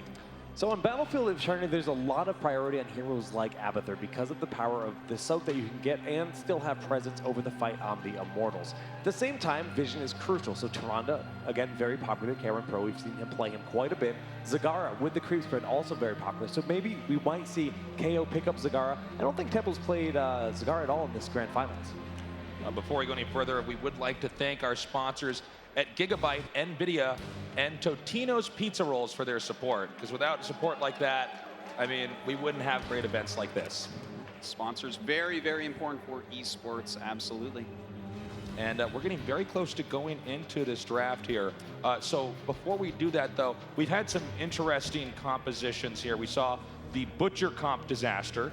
I don't think we're going to see that again here. I thought that the next pick that they had there on Dragonshire was a good composition, but not good enough.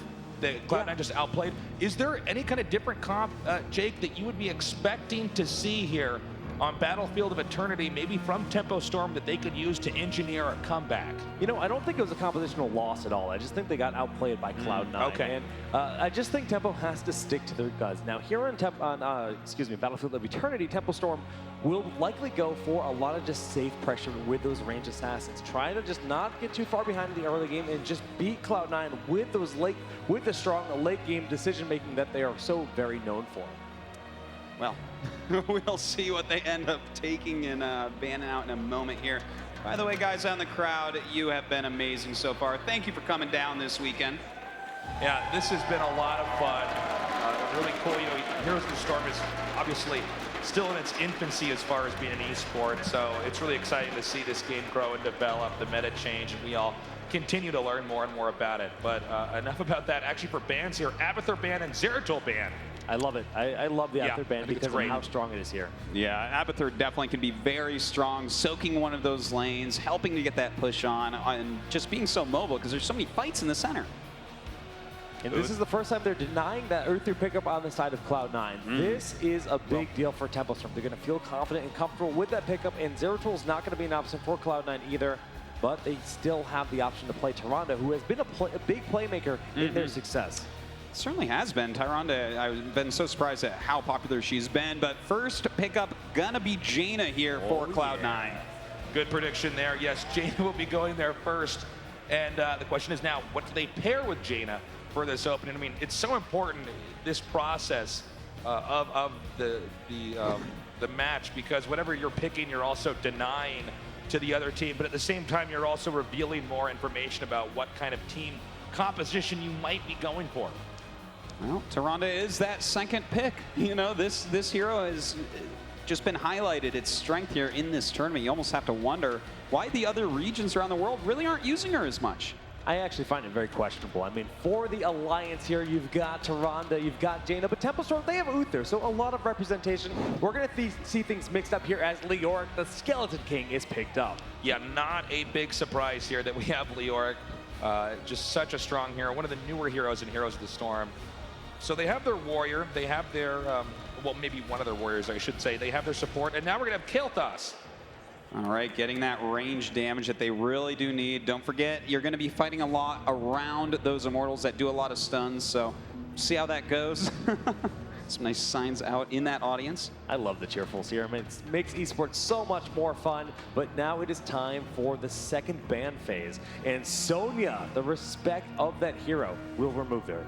All right. Sonya been banned a lot here. Not a surprise. She's very popular. And taking out Kerrigan, and Kerrigan was a real linchpin hero in some of the games you saw previously. So they're going to go ahead and eliminate her as well. Now back to the picks over here. 2 more for Cloud9. Well, I would say they probably need to grab a support and a warrior at some point, but that last hero, I'm wondering if there's any possibility that Cloud9 could try a Butcher composition, Jake. It's possible. They did try it earlier, but it didn't work. That was in the winners finals versus Tempo Storm. They do go for Johanna. I'm feeling the Rhaegar for this next pickup. All right, let's see what that is going to be. Before we switch it over and get the last 2 picks for Tempo Storm. Yeah, and this is going to be it for them if they take this. This is going to be the comp they're going to go for to try to close us out. Arthas is obviously just such a great hero. You can't really be surprised ever to see an Arthas pick. So good at rooting, so good at engaging, and with that heroic, just able to survive for so long. The amount of damage that this warrior puts out is just fantastic. Whether it's fighting against another hero or being on top of those Immortals in the middle of the map trying to kill them off, he's just fantastic. Okay, well, Tempo, they've got to round out their composition. They already have a support, a warrior, and an assassin, but will they go for the triple range assassin classic that they're known for, or continue to shake things up with a double warrior meta? There's the Bala. I could see Nazeeba or Zagara being that last pickup here. Yeah, I think either of those would actually be great. They could combo really well with the heroes they already have. And it's a Muradin coming down, actually, a secondary tank here. Yeah, that will likely be Muradin playing that again, right? He's so known for being in the face, and Muradin can do that in a pretty safe manner, opting to really switch their things up for a double warrior meta for this battlefield of eternity. But now Cloud9, they get to pick their last hero, and it will be a support. Indeed, they definitely do need to pick that up. Which support will it be? Maybe Malfurion here? Maybe Rhaegar does get picked up. Rhaegar is. All right, so do we now have the entire team set up? Remember, guys, Cloud9, surprisingly, is up 2-0 in this best of 5, which means Tempo Storm has to make no more mistakes. They have to win every single game from here on out, or they will be getting second place here in our tournament. And it doesn't matter how many times that you've beaten Cloud9 if they beat you here, because this is for the most money. This is for the championship of America. Right, and you know what? I hate to say it, but I'm liking Cloud9's composition. Guys, good luck, have fun with this game. Thank you very much. Here we go on the left-hand side of Battlefield Eternity in the blue. We have Zuna on Leoric, Soldier on Muradin, Arthelon on Kaeyoh, Kaeyoh on Bala, and Dreadnaught on Uther. Make some noise for Tempo Storm. And their opponents in the red on the right, we have DunkTrain on Rhaegar, King Caffeine on Johanna, Fan on Jaina, Keiwan Pro on Tyrande, and iDream on Arthas. Make some noise for Cloud9. And 40-0, sniped. Tagging that. Get out, Kaeyoh. Remember this map, as you guys who are not too familiar with Heroes of the Storm, only 2 lanes here, a lot of brawling in the middle of the map, a lot of ways to get ambushed there, so you gotta be very careful. Yeah, certainly the case. There's so many team fights around those Immortals, so definitely something they have to watch out for. Now we do have, it looks like 4 in the bottom lane for each side, and Caffeine running with that Condemn, not really finding a lot of damage though. And a push over here, Lior, again, ghosting away. Cloud9 with some fantastic presence. Some focus there on Jaina. Jaina might be in a little bit of trouble, but Murden maybe overextending, now backing out. Lior comboing that too. Yeah, no one taking a big lead here quite yet. In the meantime, up top, we do have Rhaegar and Vala both soloing, something that we have seen already from these two teams. So most of the concentration here is down in the bottom lane. They just need those, the one hero at the top to make sure they're staying even in experience. Again, Lior, always great to have in the front since he can escape fairly easily. Johanna here for Cloud9 taking some damage, but another very tough warrior to kill as well. Indeed the case. We do have the teams just staying very even at this point. It's not going to be too long before those Immortals do get spawned out on the map, so it'll be very interesting to see how heavily they attack each other's Immortals at the start. Yeah, it's actually about to happen here. Artos is about 10 seconds away. Meanwhile, Vala, nice escape there through the gate, and Arthas taking a little bit of damage, but looks like Cloud9 will get a little bit of presence there in that top lane before the Immortals spawn. Man, these Owls are really finding homes all over the place. A lot of hits already, but here we go. The Immortals have spawned. Looks like we're gonna have a scuffle over here on the right side of the map. King Caffeine staying in the front right here. Zuna throwing down the Dreadnaught. And as we see right now, Jaina actually getting very low. Jaina could be taking a ton of damage over here, but on the upper left, Kaeyoh is taken down there. Another win there for Cloud9. Yeah, Tempo Storm taking a lot of damage. Nice stun goes down on Kaeyoh. They're going up right now, rotating into defending their Immortal for the time being. Soldier gonna have to back up. And now Cloud9 rotating down here to the Immortal of the opposing team. Tempo Storm coming in here right now, trying to deny any access. Cloud9 playing very cautiously, but maybe not cautiously enough. Oh, chain stuns going out on not iDream right there. And it looks like he will end up living through it, but taking a lot of damage. In the meantime, King Caffeine taking some damage, backing up as well. Kaeyoh has been picked up again. Tempo Storm having a bad day.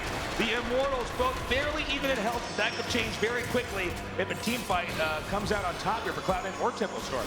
All right, well, looks like they're starting to work here on their opponent's Immortal. We do have Zuna back up. Looks like he's going to tap that well for the time being. We do have Dreadnaught coming in here with Murden as well. Going to go ahead and attack in. It looks like they are going to defend this Immortal.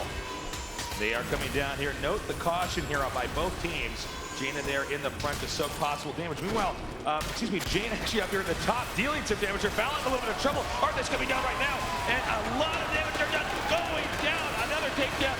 More problems here for Tempo Storm.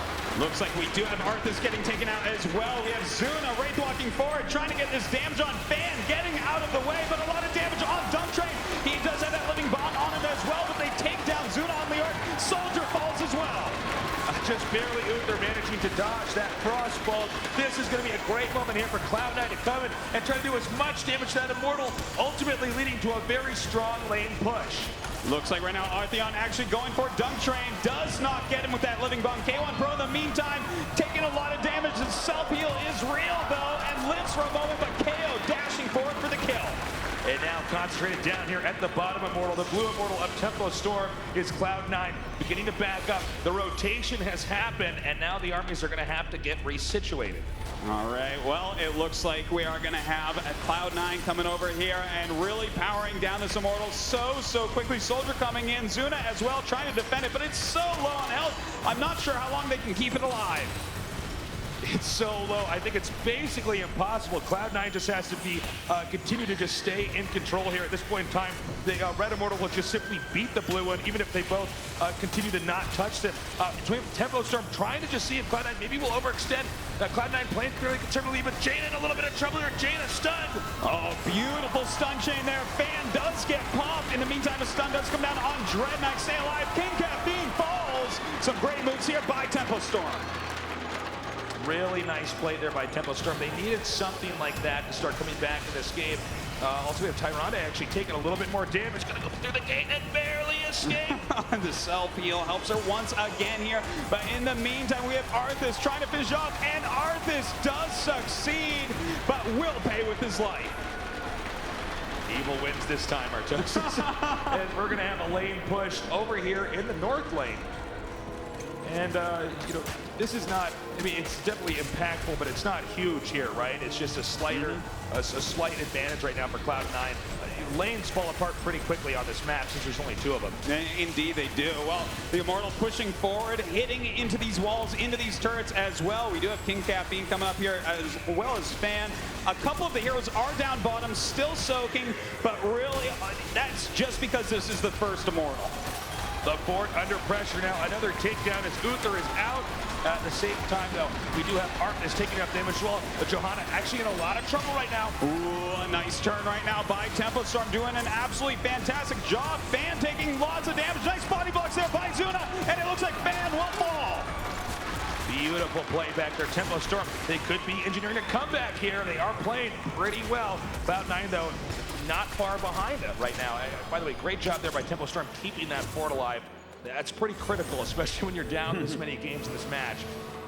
Well, you know, right now, Tempo Storm doing a good job this game, I have to say. Turning that battle around, despite losing that first Immortal. They now have an experienced lead, but Cloud9 not too far behind right now as well. They're going ahead, grabbing some of these camps. Gonna go ahead, take out the Bruiser right now. Nicely done. They're going to have a strong push over there. An interrupted capture over here down in the south. Jaina taking a lot of damage. Going to have to go down this narrow path right now. We see Arthas actually managing to survive that and now coming down to address Cloud9. Well, we do have a Blizzard coming down there on Zuna. A huge lift up by Kaeyoh, and now Rhaegar does fall. Jaina taking a lot of damage without a healer here. May go down, but Soldier being assaulted has to jump out. And they will now take this bottom camp, getting a strong push here for Tempo Storm. Meanwhile, however, at the north, this lane has almost been broken. Yeah, it looks like they're going to be able to get this fort, perhaps. We do have Kaeyoh rotating up to try to help out, but we also do have King Caffeine up on Johanna there, coming in to try to help kill off the fort. Good save there by Kaeyoh. We are almost to level 10, and that level 10 will first and foremost be going to Tempo Storm. And there it is now. So with the heroic abilities available to Tempo Storm, Cloud9 really can't full-on engage. That is correct. Cloud9 really going to have to sit back and soak some experience, get that level 10, get those heroics up so that they can fight once again. But the Immortals are about to spawn, so this is a pretty big advantage for Tempo Storm right now. Yeah, Tempo Storm. There's not much that Cloud9 can really do to stop them from dealing all this damage to this Immortal. Looks like they're going to see if there's any other exposed heroes. Arthas on the run right now. Ooh. Nice job there by this, dodging the skill shot. Yeah, but in the meantime, still not level 10. They're so close, but it's just not there quite yet. And a lot of damage being dealt to the Immortal of Cloud9. You better believe when they hit level 10, Cloud9 is going to scramble over here into the center of the map. I do like this by Johanna, just trying to take out this fort at any chance they can. Well, they have level 10 now, but King Caffeine out of position. We have Tempo Storm rotating up and trying to take him out. Looks like, oh, a beautiful invulnerable right there, but King Caffeine still goes down. Nice pick off there. Cloud9 now with only 4 heroes to the 5 of Tempo Storm. The Immortals continuing to attack each other. We may have a skirmish down here. Cloud9 actually is a little bit out of the position. Arthelon needs to get out of there. And it looks like right now they are pushing back in. Zuna dealing a lot of damage. The Phoenix of Kaeyoh comes down on this Immortal. The stuns come out and actually hit some of these players from Tempo Storm. A little bit of a mistake there, but we do have Cloud9 pushing them off for now. Yeah, Cloud9 just barely hanging on right now. Tempo Storm in very good form this game. They got to keep that maintained, though. Things can, you know, fall apart pretty quickly on a map like this, especially when you get later on. Those Immortals are so strong when they're pushing.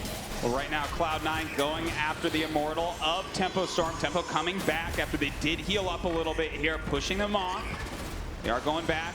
A nice lift up there, dealing quite a bit of damage to Tyrande, and a nice jump in and stun there by Soldier. So taking a lot of damage, but the Divine Shield does go down. Arthas now going back. Dream getting pretty low here. He needs to back up.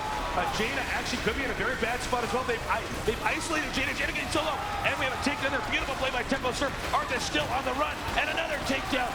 iDream falls, and it looks like King Caffeine should as well. With the rest of Tempo Storm turning on him, he does explode. And what else is going to explode? It looks like this Immortal. This Immortal is going to go down. A great push now coming from Tempo Storm. Again, here in the top lane, this is now Tempo Storm's moment to try to begin winning this series back. Yeah, this is looking really good for them right now. They're up a couple of levels. They're going to hit that level 13 talent first, and they have this very strong Immortal with a huge amount of shield. So looking pretty good, but Cloud9 is fully up, and they're sending many of their heroes up to that top lane. I really love this push down here by Tempo Storm's Leoric. Zuna going to come down here and just try to take out both forts at the same time. Oh man, Joanna being lit up so quickly there. iDream taking a lot of damage as well. And without Rhaegar up here, they don't really have that much support. Sure, Tyrande can heal a little bit, but not enough burst to really keep him alive. Looks like bottom lane is going to be reclaimed, at least for now here by Cloud9. But unfortunately for Cloud9 in the north, they now have a softened up lane that's going to be pushed in. They're going to be, Tempo Storm's now that much closer to getting to the core. That's right, they're going up against these gates and these towers in front of the keep. They should be able to easily take these down with that much health on the Immortal. A lot of damage being done here. We do have a flank here by Arthas coming in, but the Divine Shield on Kaeyoh. Lots of damage going down, and he does fall. Beautiful trap there on Arthas. Cloud9 now trying to engage. Is it an overextension? We have Murden getting very low. Murden may need to try to escape here. Leoric probably going to have to ghost away here as well. Nice jump there from Murden to get away, but Zuna ends up falling here. That's all right, he'll be back up in a moment. But again, Cloud9 having a nice fight there. I do like Kaeyoh coming down here in the bottom lane. Nothing there to defend for Cloud9. Going to see if they can't just possibly push that in a little bit more. Most of the action over here in the upper right is about the defense there of the keep area for Cloud9. Kaeyoh now getting these mercs down here. This is going to be a pretty strong push into the bottom lane as well. So things not looking too good for Cloud9, but certainly at this point in time in the game now with level 14 to level 13, there is still the chance, it's very realistic, that Cloud9 could come back, especially if they want an entire team fight. Absolutely, and you know, this is a time where they're still all right. They still have a fort up. That's where the next Immortal would most likely go. They almost have the top fort down for Tempo Storm as well, so definitely something to keep track of here. But Cloud9 is not out of this. They've got to be careful, though. They've been out of position a couple times, and Tempo Storm has punished them for it. Tempo Storm now going to come down here and go right for that fort and then back out. But is this an overextension? Cloud9 now coming in here and trying to punish. It looks like right now it's condemn on Arthelon right there, trying to get him. A nice stun goes out. And, huge ancestral King Caffeine. He's going to be able to re-enter this battle immediately. But where's the damage follow-up? You can see Arthas is actually behind and hoping to get a trap, but they do identify Arthas. They're using Strength. Arthas on the run right now, getting pretty low here. Oh, it doesn't look like he'll be saved. Down he goes. Completely nuked there. Was Arthas not able to heal himself back up in time? Yeah, just getting slightly out of position here, and Tempo Storm knowing exactly what to do right there. So let's see if Cloud9 can get something done, because Tempo Storm, they've taken down that keep. That is a very weak lane, and we're going to have catapults pushing there for the rest of the game. Going to be a huge problem for Cloud9, especially when Immortals are spawning in the middle of the map, because there's so much action going on in that area. It's just so difficult to deal with. So let's keep our eyes on that top lane, because that might be something that's going to have a huge impact later on here in these fights in the middle. Over here, the Immortal now taking a lot of damage right now. Tempo Storm, excuse me, just doing everything in their power to try to get rid of Cloud9's Immortal as fast as possible. And they do burst it down to half health, so it is going to go ahead and respawn. This is a great time for it, Tempo Storm. And look at this, correctly guessing, going down here to the bottom right there. A nice lift up on Johanna. Johanna taking lots of damage, but shielding out. Yeah, very nicely done there by Johanna. Leoric vampiring some health away. Johanna's still on the run. It looks like Murdy going to try to come in for a body block. And the missed Ancestral, that is a big deal. Soldier jumping in, doing a lot of damage here to DunkTrain, but it looks like DunkTrain will get no lift and going down. Will DunkTrain die? DunkTrain so low and barely living through that. Unbelievable, incredible save there by Cloud9. However, the Immortal here in the center is not going to be so lucky. It might be taking so much damage. It will be a win there for Tempo Storm, and that means these lanes are going to get thinner and thinner here for Cloud9. This is just amazing for Tempo Storm. Look at this. There's like no damage has been dealt to their Immortal, which means the shields are going to be out of control if they finish this off. This is going to be a real big problem. Look at this. Zuna just zoning everyone out here. Yeah, Zuna definitely keeping him busy here, and this is going to be a push in the bottom lane. That's really the only lane with any infrastructure that's remaining here for Cloud9. So Cloud9 is very close to having complete exposure to their core. Well, right now they do have to push out this top lane real quick before that Immortal hits into their keep. They have to make sure those catapults are not going to hit their core, but in the meantime, we do have Tempo Storm coming down and pushing into this wall. Coming in here now is a super powerful Immortal, just destroying the gate, making a beeline here for the keep. Yeah. You see Cloud9 doing what they can to defend, but they don't want to go in too far. They're going to risk losing the entire team. Well, right now, Soldier taking a lot of damage up there with Muradin. Zuna pushing forward here, chopping at everyone. Fan taking lots of damage. Some nice heals going down. Oh, the miss Ancestral once again. That is a huge deal. In the meantime, King Caffeine running back a nice condemn, but everyone on Cloud9 taking way too much damage. And the core is just getting abused here. Cloud9 trying to do what they can to defend. The death timer, however, too long here for Cloud9. They will not be able to save the core. And that means that game number 3 goes to Tempo Storm. GG. All right. It looks like we have ourselves a series, Jake. That was something else. They're starting to get it. They're starting to come back. Can they keep the ball rolling, though? Well, I tell you, that was more the Tempo Storm I was expecting in the series.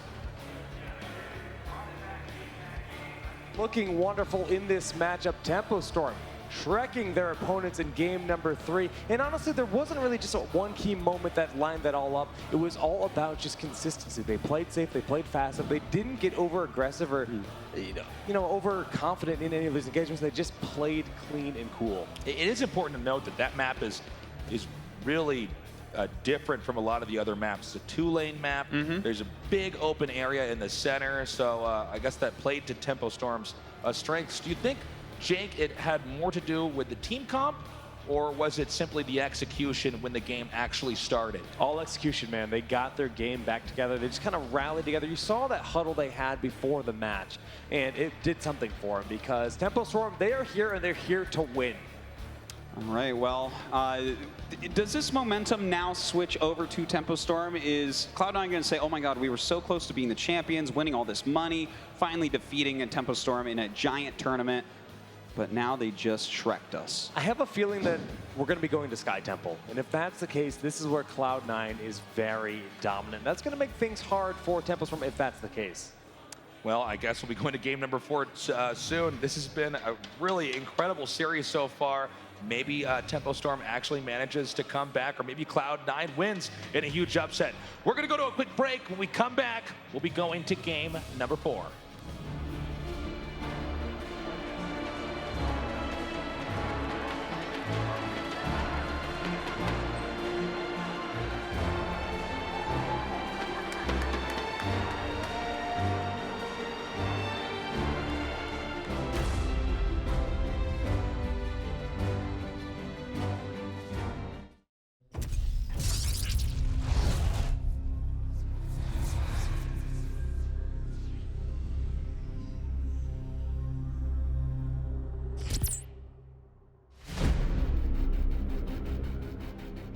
The Swarm brought ruin to our world. Our proud people became refugees. And yet, they could not shatter our unity.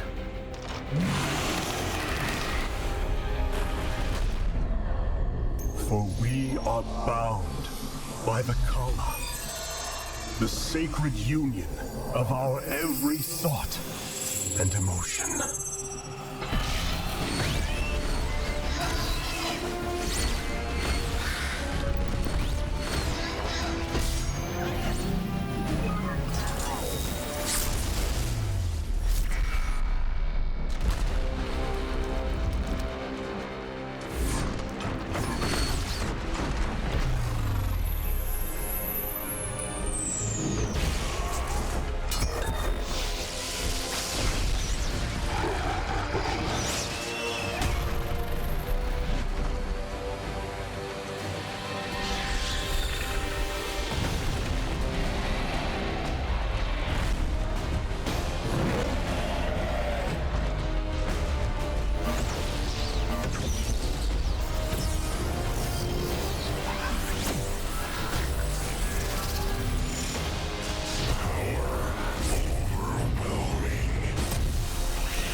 Today, we retake our homeworld. And with it, our legacy.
Welcome back to the Heroes of the Storm America's Championship, where we are now 2 Cloud9, 1 Tempo Storm, and going to game 4 of the final match of the day. Yeah, it was looking a little dicey before the game started for Tempo Storm, but then they came into this third game, and they've turned that switch on, and like Jake said, I think maybe we will go to that game 5. We're about to find out. Oh, and it would be great if we did. I know that team owner for Tempo Storm, Reynad, is in the house.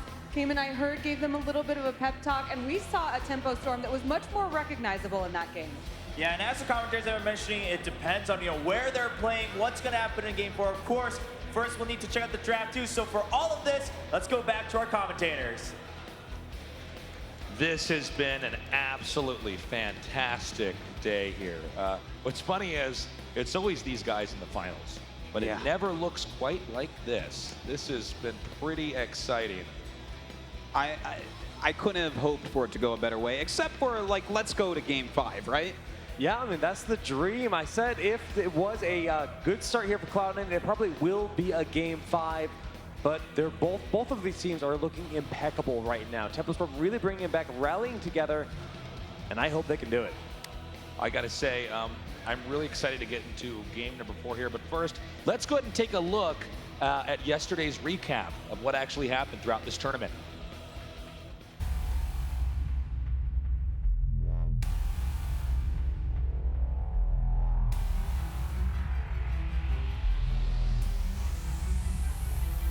We are coming to you live from fabulous Las Vegas, Nevada, and the Heroes of the Storm America's Championship.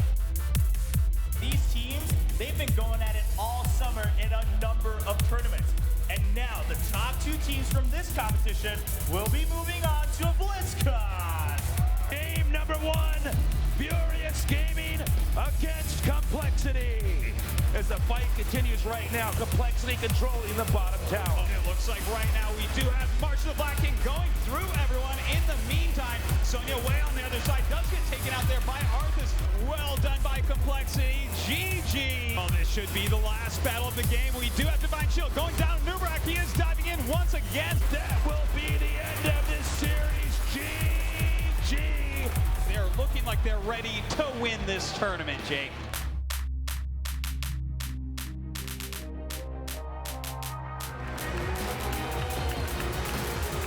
Yeah, Tempo Storm doing a great job. Ahmad does catch a couple of them. Mad Timmy, the only one left. He does fall as well, and Tempo Storm has eliminated everyone. It looks like Tempo Storm is going to take game number 1. GG!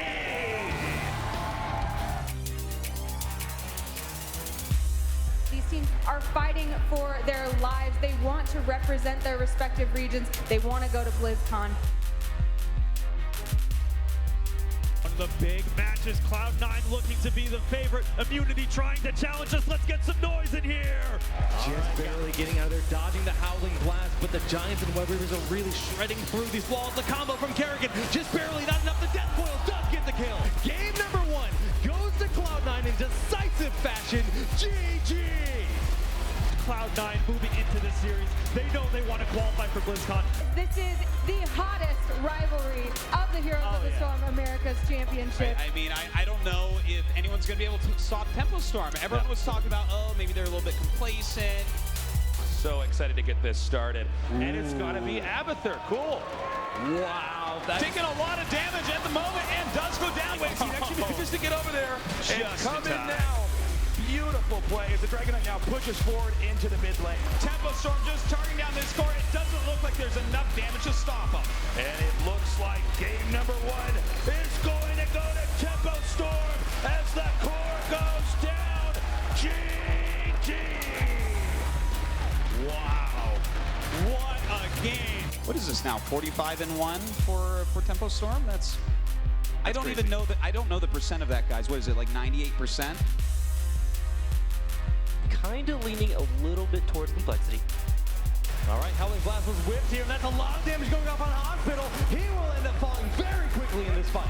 This is pretty much an impossible defense on the side of complexity. Will Cattle be as lucky? I don't think so, Gilly. I think we will see Cognitive moving out of this group, moving on into the final 4 teams in the America's Championship.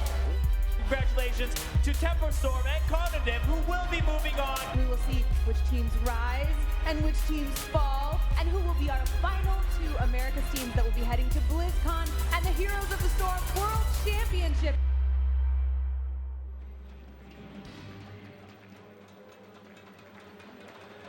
Absolutely fantastic. Absolutely fantastic 2 days that we've had down here. We're getting very close to the very end. We're either going to end this here at Game 4, which means it was a huge upset, or we're going to be going to Game 5, which is always fantastic in a best-of-5 finals. Before we go any further, though, we would like to again thank our sponsors at Gigabyte, NVIDIA, and Totito's Pizza Rolls for their support in bringing you the Heroes of the Storm America's Championship. Well, you know, I'm very excited about this upcoming draft. Jake, you predicted that you thought we'd see Sky Temple, and that is the next map. Why did you say that? This is Cloud9's battleground. By far their highest win rate here on Sky Temple. And you know what? It's tournament point for them. If they can take this battleground, it all ends here. And you know what? You want to put your best foot forward when it comes to picking those maps. All right, well, I think the draft is ready, guys, so we're going to go ahead and jump right into it, see what does Cloud9 have in store for us. Can they finish off Tempo Storm and be the America's champion? Everything is on the line right now. As we were saying earlier, Tempo Storm is not allowed to make any more mistakes. If they do, they're going to go home with a silver medal here. Going into the bans, we do see Kaeyoh taken out immediately, and the follow-up ban for Tempo Storm is going to be Leoric. This is so smart. They're finally breaking the pattern. They're saying, you know what? Go ahead, take Uther, because then we're going to be grabbing Zeratul in this situation. All right, well, Zeratul, an absolutely fantastic hero to pick up early on. His Void Prism just unbelievably powerful, and there it is. We are going to see a Zeratul, folks. And Zeratul on Cloud9, I mean, obviously Cloud9, a fantastic team. They're definitely going to be able to utilize Void Prism pretty effectively. And I like the fact that Cloud9 chose to go with Zeratul over Uther because of how strong Zuna is on Zeratul. By far his best hero overall, and this should just allow Tempo Storm to go for both Uther and then either Leoric and Johanna unless they choose Jaina. All right, let's see. What will they choose with their Uther pick? There, of course, is that Uther pick. Always going to see him taken right off the bat if he's not banned, so it's going to look very nice for a Dreadnaught on that Uther. Actually, I think I like Jaina the most here for the next pickup. All right. Yeah, Jaina would be a very good pick actually to take here, and there you go again, Jake, the Miss Cleo of esports, predicting that Jaina there, and it's going to now bounce back to Cloud9. What will their picks be? They've already got Zeratul. After they do these 2 picks, we're going to ban, so it's pretty important. If there's anything that's absolutely necessary, they're going to have to get it right now. Do they grab one of the best warriors in the game with Johanna? Yeah, I think that makes the most sense. King Caffeine so strong on that hero. There's so much control available on the battleground, and we have seen them have a lot of success. You set up a big Void Prison, pull them in with a Condemn, follow up with that Blessed Shield is quite strong. There's quite a few options on the table this early in the draft. All right, let's see what those pickups are here for Cloud9. Johanna right off the bat. Yeah, Johanna, obviously a very strong warrior. You always want either Leoric or Johanna there. Johanna able to stay in the front, use that Condemn to actually pull away, or pull in rather, heroes that are retreating, in this case from Tempo Storm, but also just Johanna, a very well-rounded hero. And they go for Tyrande. This has been so good for them throughout this tournament, and it just sets them up to have a lot of vision. If you're ever trying to sneak a boss, you can shoot the Sentinel across the map, and then Lunar Flare plus Hunter's Mark. We've talked about it so many times with how good Keiwan Pro is with this hero. I'm really liking this lineup right now for Cloud9, and I think you're completely right, Jake. With the fact that they can actually spot with the L at the boss is huge. Yeah, but let's not forget Uther, man. Uther's on Tempo Storm, and so far, everyone that gets Uther wins. Taking a page out of Cloud9's book, they ban Rhaegar once they have Uther. So this is going to be the first time Cloud9 is not playing one of those two heroes in this entire series. They've been playing either Rhaegar or Uther. Now they're going to have to look at Karazine, Malfurion, Brightwing, one of those other big support picks for their team. What would you think if they did go for Malfurion here? Is that viable? It depends on whatever Tempo Storm goes for, the rest of their composition. I mean, with what they have right now, certainly is viable with Tempo, opting to pick Arthas. All right, Arthas has been just picked so highly each and every time, puts out so much damage, so we'll see if they can do something fancy with that. By the way, I do want to point out, I love the Muradin ban here by Cloud9 as well, just getting rid of that reverberation that can be so nice against Zeratul. Yeah, a great pickup, that's for sure. And, okay, Tempo Storm will end up going for Vala for that next pickup, leaving their last pick rather flexible to go for Double Warrior or, of course, Triple Range Assassin, the traditional Tempo Storm style. These guys both masters at this phase of the game into, you know, masking what exactly they want their team composition to be, as well as really denying the strengths of the opposing teams. We're now going to see the final two picks right now for Cloud9, as they have to make a tough choice here due to the bans we've had already. I want to see Abathur. He's so strong here on Sky Temple. Malfurion has been picked up. That will be their support. So the true lovers, Tyrande, Malfurion, they're there.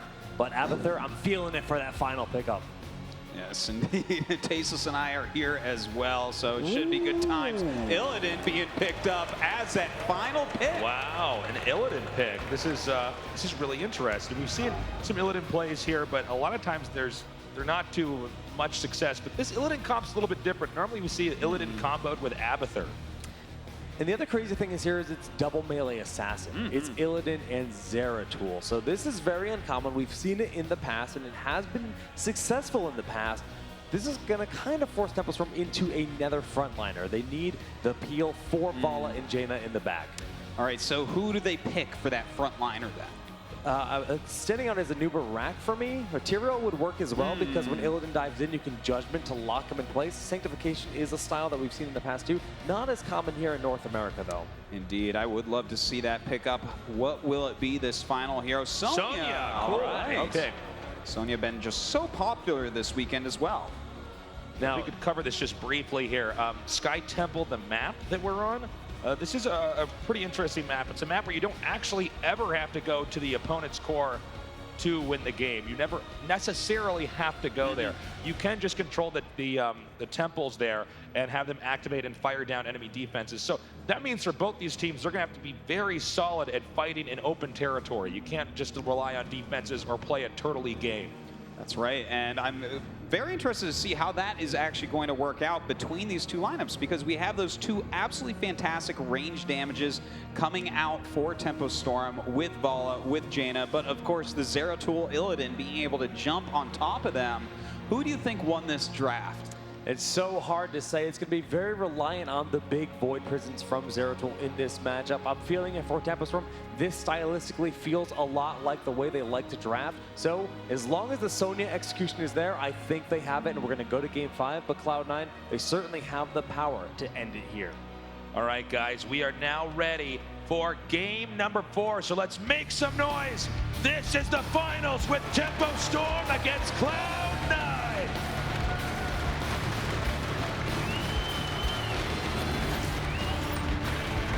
starting on the left-hand side of Sky Temple. In the blue, we have Zuna on Jaina, Soldier on Arthas, Arthelon on Sonya, Kaeyoh on Bala, and Dreadnaught on Uther. Make some noise for Tempo Storm. And on the right, in the red, we have DunkTrain on Malfurion, King Caffeine on Johanna, Fan on Zeratul, Keiwan Pro on Tyrande, and iDream on Illidan. Make some noise for Cloud9.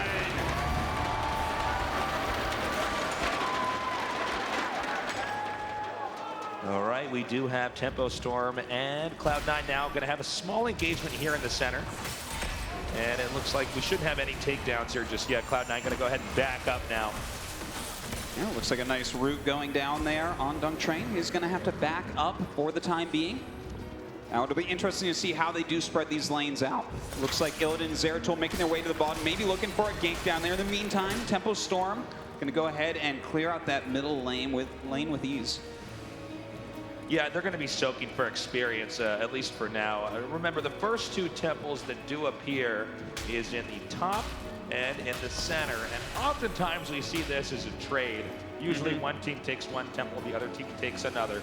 So it's not really until the second phase here where the bottom temple is activated that we see forced team engagements.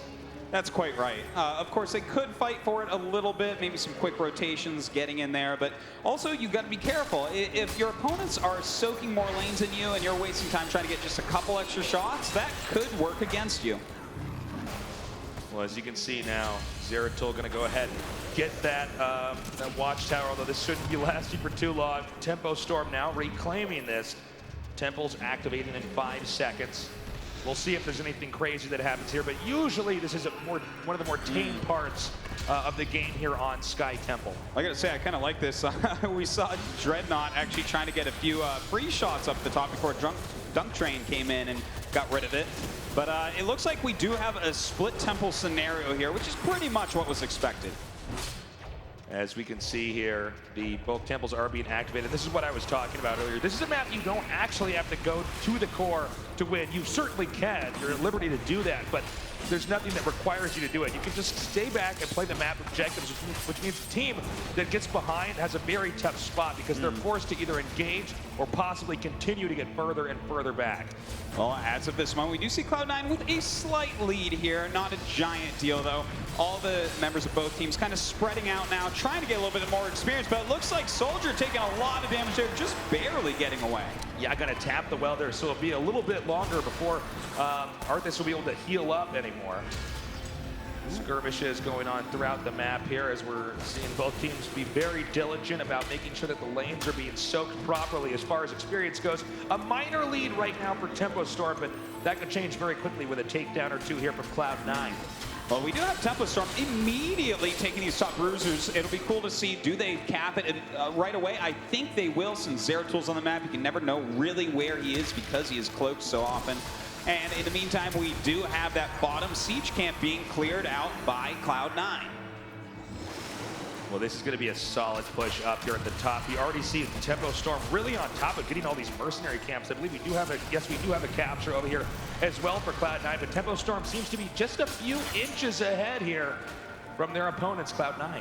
Well, right now they do have those bruisers going up towards this top area, and we do have Caffeine coming up. Going to help clean that out. A little bit of damage being put on him, but they're not going to be able to do too much near these towers. Yeah, we saw Johanna getting chased back a little bit. No bullets depleted there in the top lane. So these minions can really just do a ton of damage to Cloud9. That does force Cloud9 to address that issue, which of course opens up more opportunities around the map here for Tempo Storm. Now, really, Cloud9 would have to start their bruisers extremely soon if they want him before that bottom shrine gets up, but it doesn't look like they're going to. I mean, no, they're just passing right through. It looks like their bruiser camp is just going to be left. Zeratul does narrowly escape there, as we see, I believe it was Jaina back there, Hearthstoning, to try to get some more health here. And this is getting a little bit tough.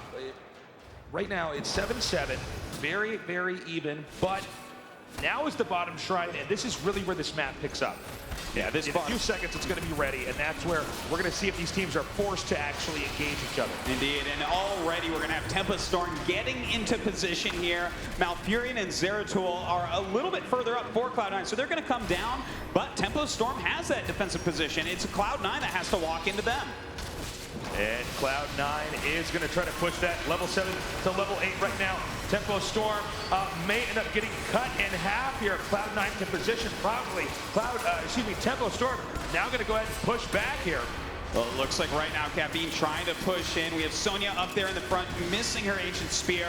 Has to back up for the time being. Going down right now. We do have Arthas taking a lot of damage down at the bottom. A Blizzard does get whipped there by Zuna, but it looks like the fight is going north. As you can see now, Tempo Storm not able to really get this shrine down here under their control. Although we got to be careful because Cloud9 getting a little bit lower on mana here from their heroes. A very fresh Tempo Storm may be able to come in here and seize the second half of attacks from this tower in just a second. Well, right now we do have Tyrande taking quite a bit of damage. Does have to back up for the time being. DunkTrain coming in, and iDream does fall there on Illidan. A big deal. Zeratul having to blink out as well. We have Arthelon coming in, trying to take out Fan taking a ton of damage. And Zeratul continuing to run away here.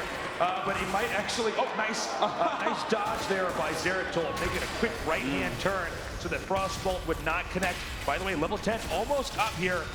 And that means Tempo Storm is going to be on a pretty serious advantage the next minute or so here. Indeed they are, but a lot of high health heroes coming down here for Cloud9. Illidan, though, a little bit far out, so they can't fully engage at the moment. And still this temple is not finished. Just now going down, and it looks like most of it goes to Tempo Storm. Tempo Storm having a lot of patience back there. It was Cloud9 that went onto the temple, but it was Tempo Storm that actually finished it up. You can really see they did a good job baiting out a lot of attacks there from Cloud9, really depleting the mana, allowing Tempo Storm then to go back. I believe 1 or 2 were actually tapping the well, but anyways, go back and then re-engage, and then of course force Cloud9 to then disengage in that situation. Well, right now, level 10 was just hit by Tempo Storm, so they have a bit of an advantage right now, but I don't think Cloud9 is going to allow them to actually engage upon them. But Tempo Storm going to go over and steal this siege camp, knowing that Cloud9 really can't fight until they get their heroics. Yeah, this is when you can really bully the other team on the map, is just taking their mercenary camps at level 10. All Cloud9 can do is scramble and try to get as much experience points as humanly possible in that period of time. But Tempo Storm, great job. After level 10 is achieved, which I think is going to happen in a second here for Cloud9, then they can both engage each other. Then it's a fair fight. But until then, that's where Tempo Storm really gets to abuse this advantage. Indeed they do. There we go, though. We do have that very important level 10 being reached by Cloud9. Very excited to see the next team battle that does come up. The next temple should be coming up pretty soon as well. We got some pushing here in the bottom lane. It looks like a possible engagement. Really good body blocking here by the Zeratul, making it just so difficult to actually get it. Oh my God! That was unreal. The body blocks were insane right there.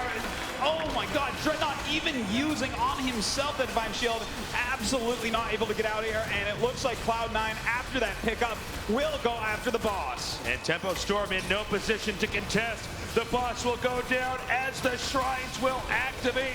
This will be an incredible push here in bot lane as Cloud9 could possibly even split and take both shrines here. Oh, they might be able to with that boss up there. Just so much damage all around the battleground right now. But it looks like iDream going to go up and try to deal with Arthelon. Sonya doing a great push here on that top 4. Zeratul coming up as well, seeing if he can get in on the action. And it looks like they will lose the top 4. So a nice small victory there for Tempo Storm. Yeah, Tempo Storm making lemonade with lemons there. They did manage to push in that top lane a little bit despite a pretty tremendous advantage as far as how the map's been going here for Cloud9. Boss almost, yep, there it is, taken out just now. Yeah, doesn't quite get that bottom fort, so a good save there by Tempo Storm, who, by the way, still has a slight advantage as far as experience goes. Right now, walking in, DunkTrain, a little bit out of position. It gets blown up in a matter of seconds. A great move in by Tempo Storm, who now steals the temple. Yeah, and with Tempo Storm having both temples, the infrastructure here from Cloud9 is going to be chewed up pretty quickly. Cloud9, I mean, that body block back there was sick on the Uther, but overall, Tempo Storm is really able to maneuver through the flow of this game and keep engineering comebacks and advantages. Yeah, they've done an absolutely fantastic job of that. And, you know, they're doing a great job still soaking all over the map. Cloud9 now down a couple of levels. They'll start to catch up here in a moment after they clear out some lanes. But Tempo Storm are really showing that they want that Game 5. And I think there is a high chance we will be going to Game 5. Now, check this out. They're setting up, oh, spotted. They were setting up for a possible trap, but really hyper-vigilance from Tyrande there with the Owl, just making sure that they always are able to check the movement here of Tempo Storm. Well, right now, Tempo Storm rotating up to the top, and they know that Fan is out of position up here. Shrink Ray goes down, and he tries to save himself the Void Prism, but a beautiful root and a kill. Yeah, that is not exactly what you want to use Void Prism for there, but he just had no other choice. There was no way to really get away there.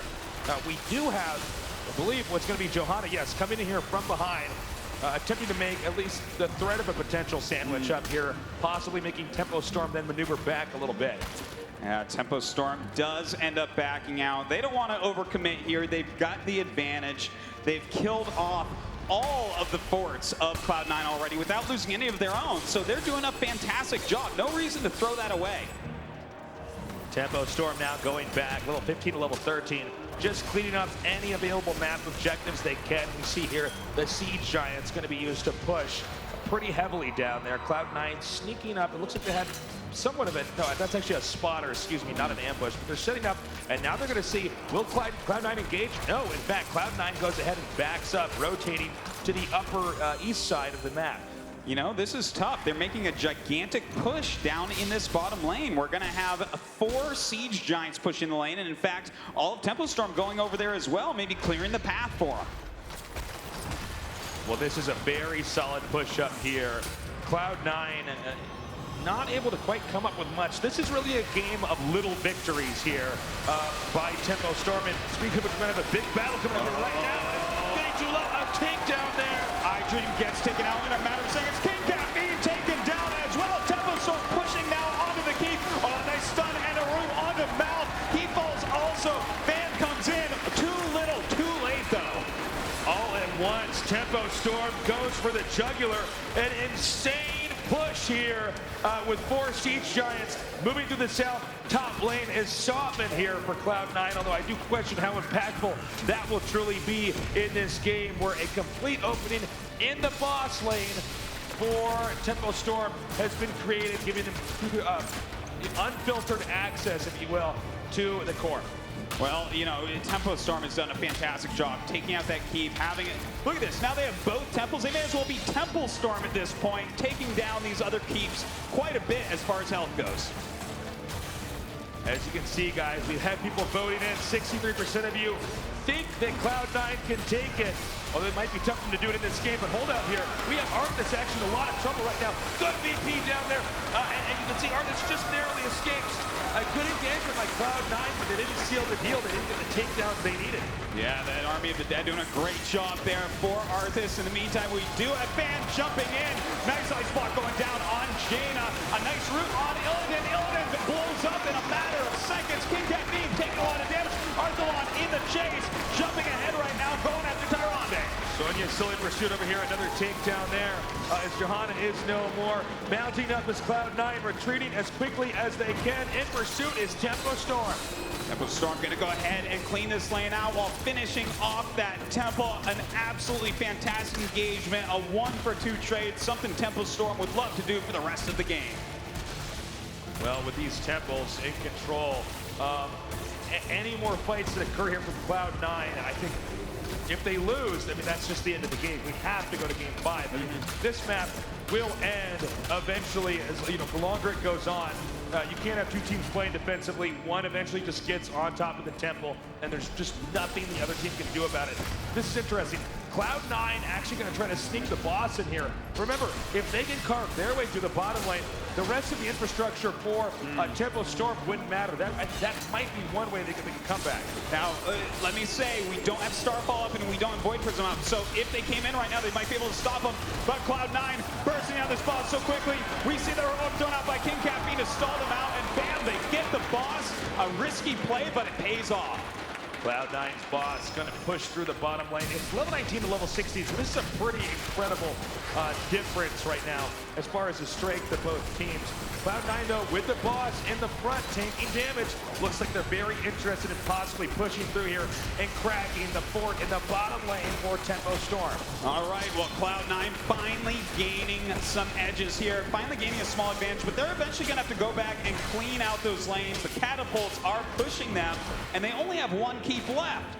Tempo Storm as well, we should point out, almost at level 20 for those Storm talents. Yeah, for those Storm talents, it's going to be a very tough battle there for Cloud9.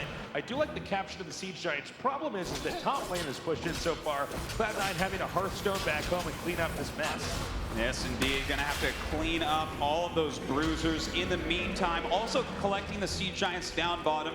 That's going to slow down the catapult push in that lane, or at least keep Tempo Storm down there for a moment. So a nice play.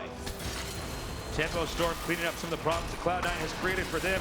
We have the center temple about to activate in roughly 20 seconds. So let's see if Cloud9 can maybe engage here. Level 20 just now reached here for Tempo Storm. So it'll be a tough fight for Cloud9, not impossible. Yeah. But if they do win here, maybe they can hang on. Otherwise, they're going to lose that shrine, and they're going to lose that in the core probably as well. Yeah, this is going to be a very tough one for them to take, but let's see if they can do it. Caffeine taking some damage there. Arthelon coming around for the flank, trying to get on top of everyone. Fan taking a lot of damage, and we do have Dream going for Metamorphosis on top of everyone. A beautiful Divine Shield on Arthelon.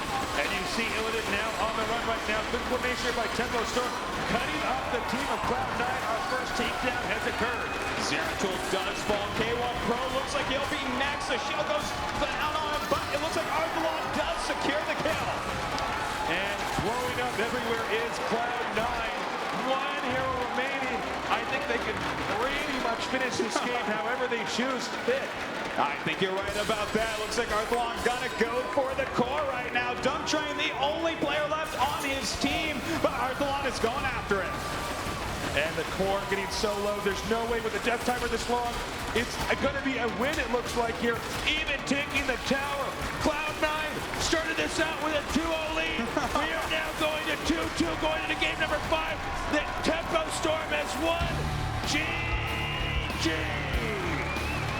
A fantastic victory, a nice comeback trail here for Tempo Storm, tying up 2-2. Jake, talk to me. You cannot ask for anything better than this. Tempo Storm, once they regain their confidence and composure, they are coming back, getting the good drafts, getting the good execution. I was worried about their Sonya play because we've seen good success in the past, but this weekend, I wasn't sold on it. In that game, it looked phenomenal. Yeah, Arthelon was really on top of Sonya there. We saw a lot of times where he was hunting down, running away heroes, and got to take them out. Just fantastic play this entire game here by Tempo Storm. Yeah, a best of 5 is such a great test of skill. This is a best of 3. Tempo Storm would already be out, but you could see Tempo Storm after the first 2 games was able to really recalibrate, figure out where their mistakes were, and then bounce back. You know, let's actually just take a look at some of the moments in that game that really won it all for Tempo. Now, in the early game, it was all about the pickoffs. Plays like this, getting these takedowns. Even with the Void Prism being thrown out, the Howling Blast connected.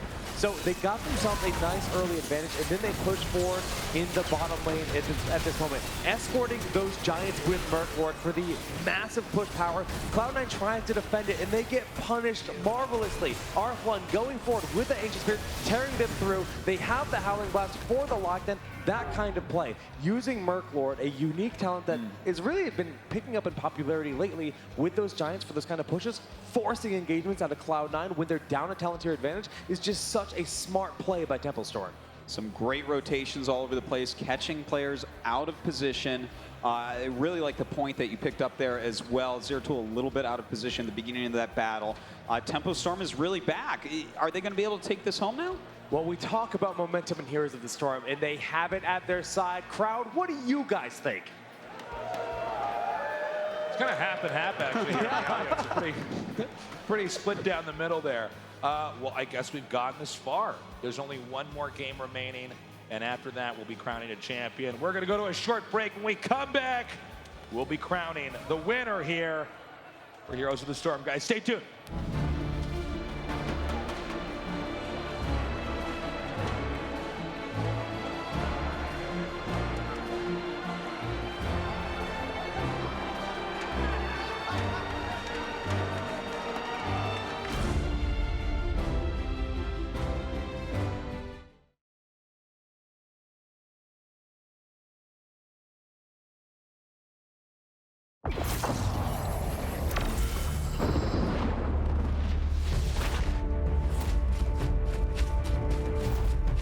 It is said that I hunt alone, wandering these bitter lands, far from civilization.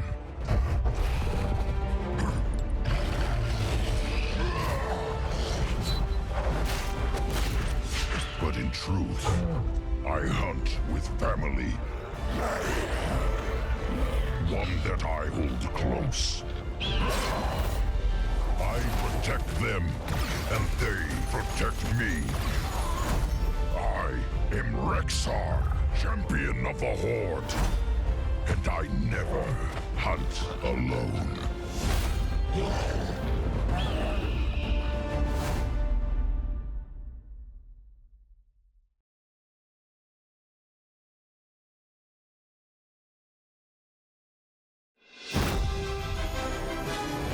Prepare yourselves. Coming this fall, a Hearthstone tournament like none other.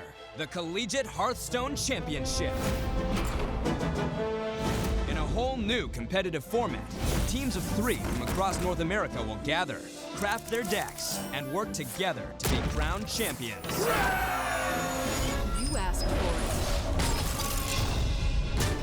For justice! And with over $100,000 in scholarships to win, why not give it a shot?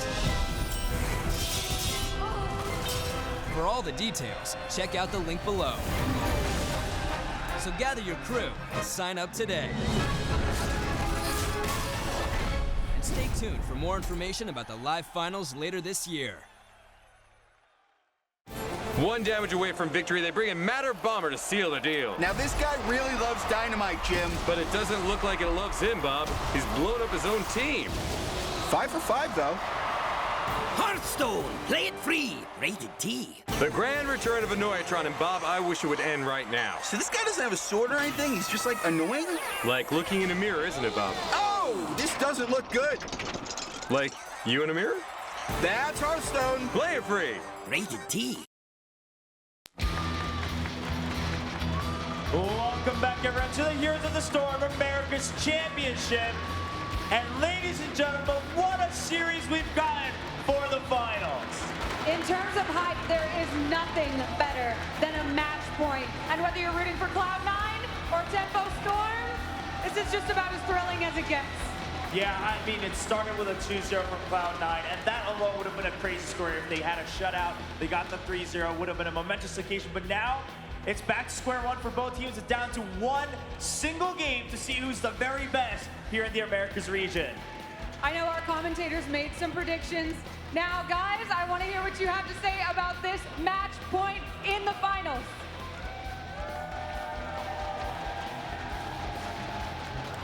All right, well, it's just one game left before we crown the winning team. We were way wrong with what we predicted back there. Indeed. We thought it was going to be pretty one-sided. It's not. We're just 2-2 right now. And interesting how we got to that 2-2 because it was Cloud9, the underdogs, taking that lead. And then it was Tempo Storm, the veterans, the favorites here, that ended up coming back. You know, every final so far has been completely dominant by Tempo Storm, but we are so lucky to have a Game 5 Cloud9 showing us excellent games, and I don't care who wins because each and every single match we've seen has been phenomenal. Indeed, and Game 5, such an epic finals. I have great news, guys. It's gonna be on Blackheart's Bay. Oh, yeah! We haven't had Blackheart's Bay in some time, gentlemen. I don't think it's been in this tournament I don't believe yet. it's been I don't in this remember tournament seeing off it, the yeah. top of my head. Cool. Well, let's see what these guys got in store for us. We're going to be going to the draft shortly here. What? Does Cloud9 possibly close us out, or is this just another indicator of really how good Tempo Storm is? You put them in a best of 5 and they perform pretty poorly in the first 2 games, but then manage to fix all their mistakes and bounce back. I don't know what's going to happen here, but Blackheart's Bay, it is a crazy map indeed. Plays way different than the other maps. What are we going to look for in the draft here? You know, just in general, though, Cloud9, they're super strong here. In terms of drafting, they're probably going to play it pretty safe. The pretty standard style, but they do play Abathur here. Very good for that split soak. It is a very tall battleground. Not the tallest or not the largest of all in the entire pool, but still a huge map when it comes to the rotations up for that boss. And Another thing to point out here is the power of Rexar. Neither of these teams have been playing him, but this is a situation in which you can try to sneak a boss. Butcher and Rexar both have the potential to do that. And since the boss is up in the top portion of the battleground where you might not check that often, it's actually a pretty cool thing you can think about. Well, I'm pretty excited to see that. I think the draft is ready, so let's go ahead and get into it. What type of hero compositions will these teams be going for? This draft matters more than all others in their careers. There's no turning back now. Zeratul is the first ban, not surprisingly. Zeratul typically banned in most competitive matches since the Void Prism, especially on a map like this where it's very open. You can really punish somebody. Definitely the case. I'm very interested as well to see what is going to happen to Uther in these first few picks. There is the ban now. Looking at the pattern, that was the first game Cloud9 didn't have Rhaegar or Uther. Tempo Storm very strategically banned out those two heroes and forced them into Malfurion, and honestly, they did not look comfortable with that pickup to the point where I'd almost say Cloud9 might pick Rhaegar earlier in this draft than they normally would. Oh, that's really interesting. We have the Jaina pick here for Cloud9. You really can't blame any team for taking Jaina early on. She's just so strong, great at dealing damage.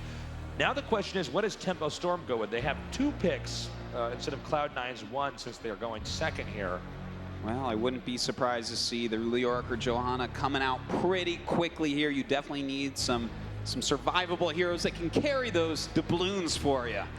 Yeah, there's Leoric, but you know what? I just mentioned Rhaegar for Cloud9. Tempo could try to deny that as well. Dreadnaught very good on multiple supports, but it is a smart denial play considering the results in that last game. But they will just opt to get that big damage dealer, Kaeyoh. All right. Leoric and Kaeyoh, 2 fantastic heroes for the map. Yeah, Leoric, you always want to get him right away, and Kaeyoh is such a huge damage dealer. Back over here to Cloud9, they need to begin to fill out the rest of their team. We'll probably see maybe a warrior pick here, maybe Johanna. What do you think? Wouldn't be surprised with that at all. Johanna definitely one of the best heroes out there. Johanna makes a lot of sense, but again, I'm just going to keep saying Rhaegar. I think.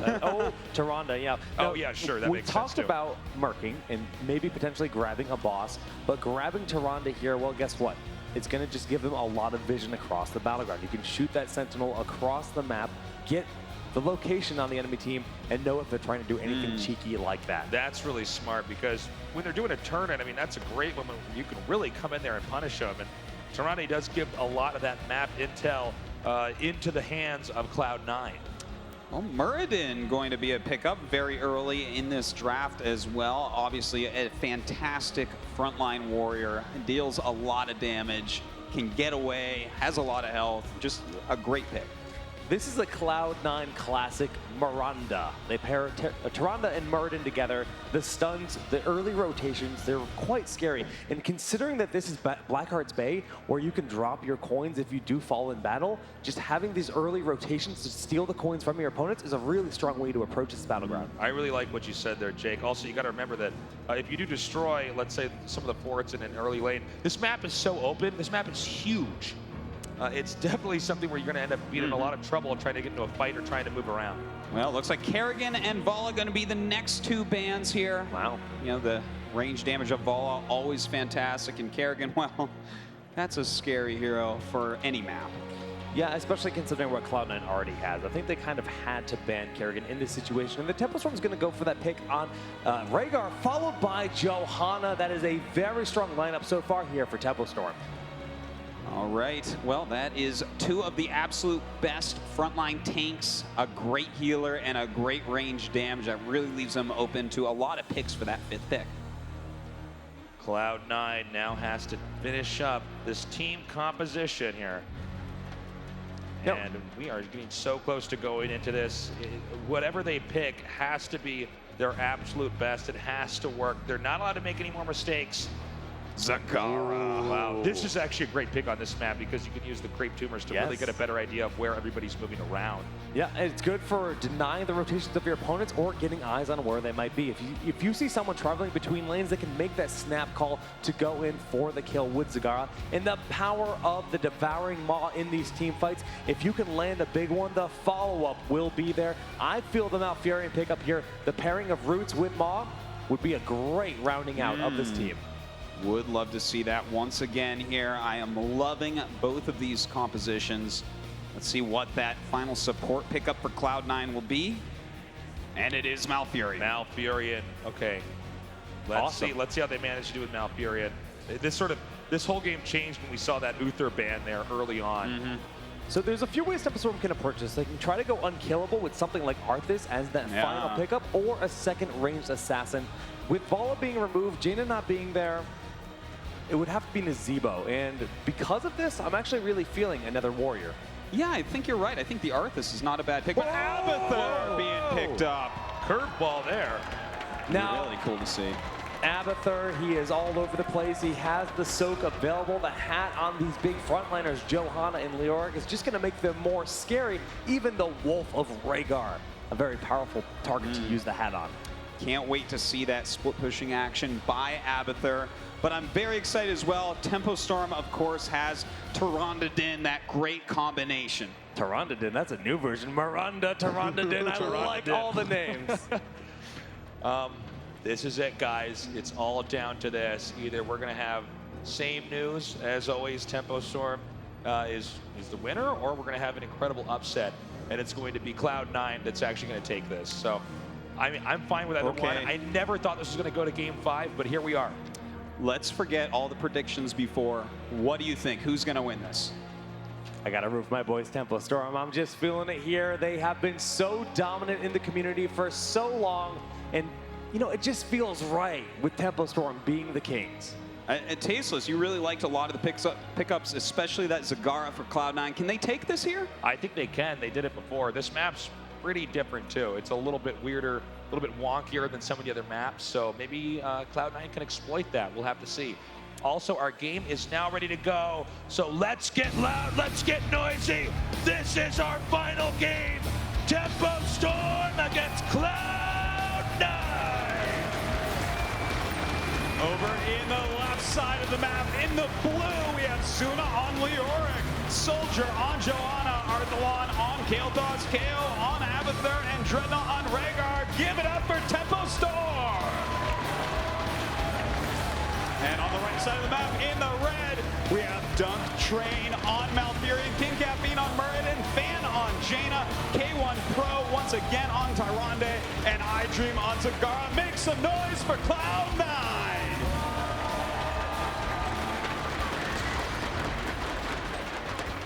Taking the watchtower right away. Notice how we don't watch Tempo Storm kill themselves there. Unlike every game where I solo queue on the ladder. So let you guys know. One thing to note about this map is top lane and middle lane are very, very close together. So you can have a lot of team comps that rotate between these two areas in an attempt to get ganks and steal coins from the opposing team. Well, right now we do have Zagara down in that bottom area. She's going to dominate that lane if she's against just one hero, but Kael'thas is down here. May see him move in for a gank, and a lot of damage being put off immediately here on Zagara. Zagara taking so much damage and has to retreat. Zagara on the run. I don't know if she's going to be able to get away in time. Oh, sick kill there by Tempo Storm. Tempo Storm now going to get all the gold down here in the bottom. Cloud9 losing a bit of control there in the bottom lane. A big loss there early on for Cloud9. Yeah, that was a really nice move. Getting to that entire chest, getting some of that extra experience as well, taking out Zagara, who was out of position for just a moment. And it looks like King Caffeine going to go ahead and try to sneak a little turn in here. Well, let's see where this game goes from here. Middle lane and top lane, everything normal. You got to remember that below middle lane and above the top lane is this huge area where it's very easy to sneak around and surprise your opponent. Looks like Zagara, once again, taking a lot of damage, but at least this time getting away. Yeah, a lot of damage coming out of Arthelon there. So doing a good job against Zagara, kind of coming in when she doesn't expect it, because heads up, it's a lot harder to take her on when she can put her Hydralisk on you. Tempo Storm now in a little bit of trouble as well. Leoric attempting to ghost away. And not this time. Leoric is going down, but will be able to get back into this game momentarily. Yeah, Zuna taking a lot of damage up there, but we'll be back up. We have Soldier pushing out that middle lane for the time being, and Zagara versus Kael'thas. The saga continues down bottom. And I think it should stabilize down there in the bottom. We have 4 coins turned in right now for Cloud9. None turned in here for Tempo Storm. It's not uncommon for a turn-in to occur, though, when you have the exact right amount of coins, rather than giving up any possible experience or control of the map in that period of time. Another turn-in right now here. It's going to be Soldier here from Tempo Storm, uncontested in this turn-in, bringing them at 5 points. Indeed. In the meantime, up at the top, we actually do have the doubloon camps being attacked. Looks like Zuna will chase off King Caffeine from taking their doubloons. Oh, nice stun there. Good route as well. A lot of damage being dealt to Zuna, but he does escape. And we have Johanna just backing up here for a second. I thought I saw for a second Zagar actually going down, possibly trying to get the bottom mercenary camp. No, excuse me, she's actually coming around here trying to get an ambush here on Kaeyoh. Oh, nice move. A lot of damage being dealt to Kaeyoh. Going to have to retreat home, and oh, a nice kill going off by King Caffeine there on Soldier. Really a fantastic game here. It's important to note nobody's really in the lead. We haven't had a turn in yet. We did see that Tempo Storm did manage to get that bruiser camp, so that's going to be a pretty tough push up there at the top lane. It definitely will be, but it seems like Cloud9 has been controlling this top area reasonably well also. Looks like King Caffeine going to go ahead, take this doubloon camp. A very nice steal there on those gold coins. And Tempo Storm continuing to push forward. That will be depleting at top lane the bullets there on the turret. That's important because later on that'll have a huge impact. A turn-in right now here from Dread. Oh my God. Where did that come from? That was absolutely beautiful. Stalling that out. And you know what? Great job here by Cloud9. They actually zoned out Tempo Storm from that turn-in. Yeah, great pickoffs right there. In the meantime, the doubloon chests do come up, and it looks like Tempo Storm gonna grab the entire bottom on 11 coins right now on Dreadnaught. Up here, Johanna in a little bit of trouble. She should be able to get away, and narrowly does, as top chest will be going to Cloud9. Also a turn in here, that'll put them at 8 coins, only 2 away from activating the pirate ship. All right, we'll see if they do end up getting that first turn in, but a lot of coins are held by Tempo Storm still. Will they be able to get in there at some point and deny that? Always great to get that pirate ship shooting your opponent's buildings. As you can see over here, a fight on the watchtower right now. We are going to have to ghost away. Nicely done. Yeah, missing that skeletal swing right there. Arthelon checking in. Everyone's trying to keep track of that turn-in point. No one wants to let their opponents get their coins off because, of course, if you do kill your opponent when they have the coins, they drop them and you can steal them. Yeah, and definitely for Dread, you do not want to get picked off at this point in time in the game. We do have Abathur sneaking out here. A little bit dicey Cigar right in that zip code over there. They are pushing forward now. And will skeletal swing connect? It does. Very well done there by Zuna, but Fan is here and does finish Zuna off. In the meantime, we did get a turn in here. And it was for Cloud9. That's right. They're going to be able to get quite a few cannons off, kill off a lot of these, and they look like they should hit level 10 first. Johanna down here in a lot of trouble. A takedown goes there. Cloud9 moments away from reaching level 10 and having their heroic abilities. You know, this is a pretty tough moment for Tempo Storm. They have a lot of coins right now on their healer. He really needs to try to turn those in. But with the creep tumors all over the place, Cloud9 is going to know. And now they have level 10. Now they have those heroic abilities. Well, as you can see here, Tempo Storm having a bit of a hard time. As we said before, it's a weird map. It's a very different map, Blackheart's base. So it looks as though Tempo Storm not able to get that lead early on, and it's very possible Cloud9 will continue to exploit that. There are so many map objectives on this map. You can take so many camps, so many places to get the balloons that you can very easily, while you're in a level 10 lead, take everything away from the opposing team. Yeah, we'll see if they go for something like that. Going to pick up some more doubloon camps here is DunkTrain. Going to rotate down as well. And I love this constant checking of Blackheart, making sure that no one is trying to turn in their coins. Looks like we might have actually Zagar get pushed back here and a possible takedown there from Tempo Storm in the bottom lane. I think taking the bruiser camp, probably a very good move. Maybe a little bit too predictable, which is why Zagar checks there, but really one of the only things you can do while your opponents are now sitting 2 levels ahead of you. Indeed, they still need that level 10. They can't really attack until they have it, and it looks like right now Zuna trying to prevent the turn in. There are enough coins now for Cloud9 to get those cannons once again. And the Bruiser camp is just barely still there. There it goes now, being captured. Cigar will have to deal with that over here by Blackheart. An attempt, it looks like, to zone out the opposing team to get a coin turn in. Yeah, we do have a level 10 now for Tempo Storm, so they have those heroic abilities up. We could see a scuffle in the middle here, but it looks like, yes, Cloud9 going to turn in 10 coins. Just 2 off now. Yeah, just 2 off.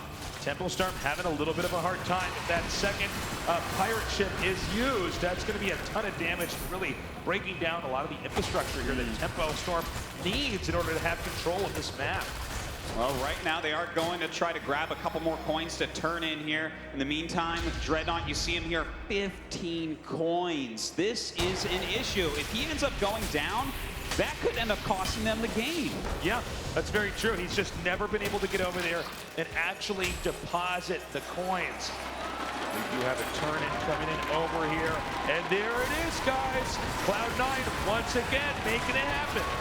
Zuna taking a lot of damage here, was trying to get that top chest, but really only helped his opponents. And it looks like a jump in here from King Caffeine. A lot of damage going out. Zuna does fall. And now going back here is Cloud9. Taking that lead with them, and we're seeing bottom lane actually in a lot of trouble here. Again, no turn-ins here yet from Tempo Storm. Yeah, they're having a hard time of it, but they are holding a lot of coins. So when they get that advantage, they should be able to do it. But a lot of coins going to Cloud9 right now, and they do have a pretty big level lead. I'm not sure what Tempo Storm can do right now. Again, if Tempo Storm gets into a fight and they lose, they already have so many coins of their own, and they can drop that, and obviously Cloud9 picks it up. So it's very important that Tempo Storm not make any more mistakes until that next turn-in. Well, they're trying to poke in here and get something done. All right, we do have the Ultimate Evolution going down, but Zuna gets picked off here a little bit out of position, and it doesn't pay off for him. They don't really get anything done. Well, we see Caffeine and DunkTrain coming up now. Tempo Storm going to have to back off. And once again, the turn-ins continue. Yeah, they grabbed so many coins from those chests. Look at this. Already these guys have turned in a ridiculous amount of coins.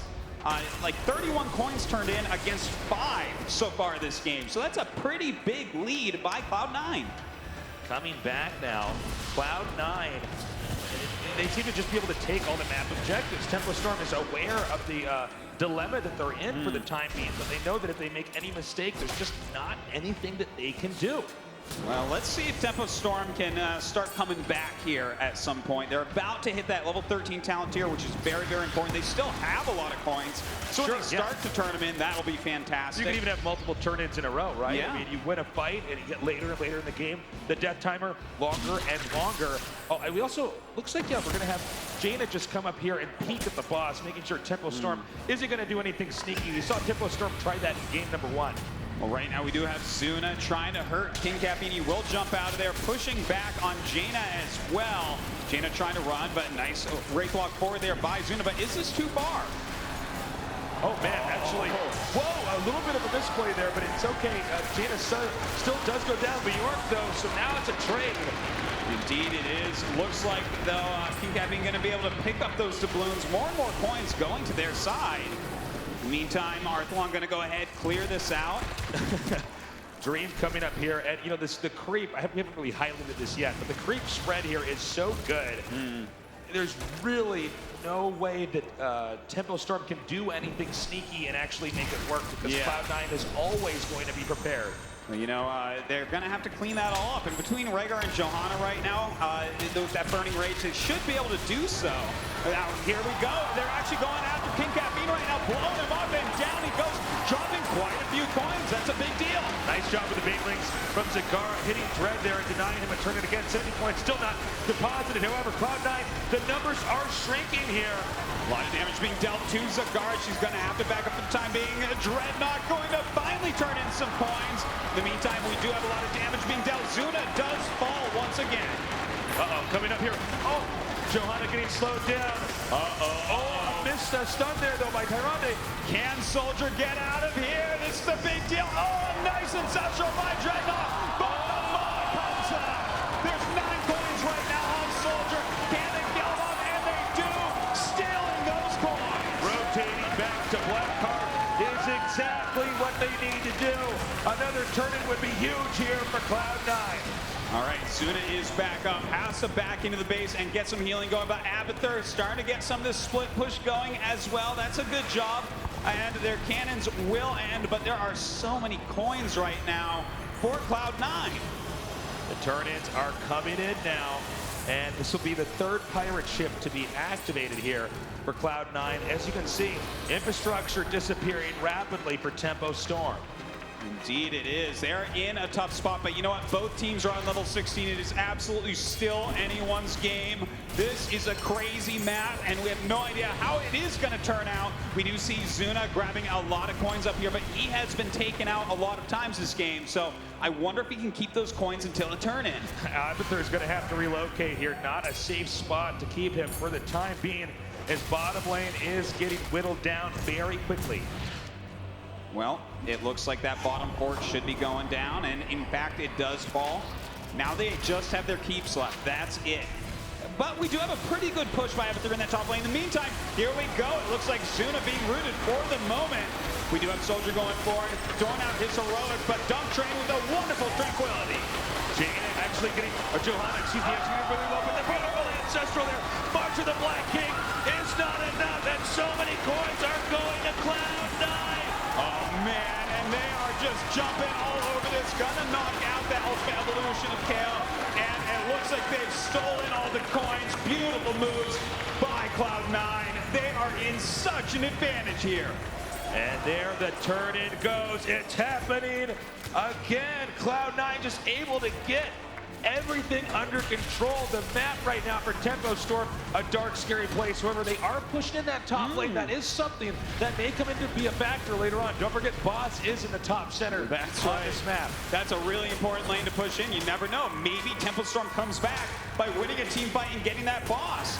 They could very easily go through that whole top lane. So definitely Cloud9 can't rest on their laurels. They have to continue to fight viciously for this win. Well, Tempo Storm is going to have to be very coordinated. The map is very much so under the control of Cloud9. However, top lane is... Oh my God. All right, here we go. Oh my God, there he is. And it looks like he's going to try to get out of here. King Caffeine taking lots of damage, a lot of stuns going off on him. A big heal on King Caffeine, pushing forward, hitting Zuna so much. But he does have the Abathur hat, trying to get out of here. Oh, the Ancestral misses. Cloud9 right now with the muscle, shoving Tempo Storm back. The turn-ins continue, and the cannons keep raining down on the base of Tempo Storm. An overextension here. Johanna will go down. Oh man, Cloud9 so on top of all of these battles. Just nothing to be done right now by Tempo Storm, and King Caffeine gonna do a big turn-in. What I was going to mention earlier here was that the top lane, if somehow Tempo Storm wins a fight, they can push with the boss. But hold up here, it looks like we're going to have a little bit of a problem here for Keltos. Keltos trying to get away, and it looks like just narrowly he will. And a counterattack over here as New York does come in. Zuna coming in for that flank. Is it going to be up? No, Zuna blows up once again here. Despite Dreadnaught's wonderful heals, it doesn't look like they'll be able to take that battle. It is 3 heroes to 5. Map control to Cloud9. Level 20 to Cloud9. This is going to be a very, very difficult game here to come back from the middle. And Fan finds Abathur. Kaeyoh is down. A huge deal. Going to take almost a minute for him to come back up. Cloud9 in complete control of the game. Nice capture down there by Cloud9. That's going to soften up the bottom lane, or at least occupy them there for the time being. And really, it's kind of crazy how this game has turned out. Cloud9 has this, but it's not impossible for Tempo Storm to come back here. Like I was saying, if they win a team fight, they go to boss at top. Maybe they can push into there from the core. Also, possibly if we get maybe like level 23 or so, and they do a whole team takedown for Cloud9, I mean, they could potentially rush the core and end the game that way. So Tempo Storm certainly should not give up.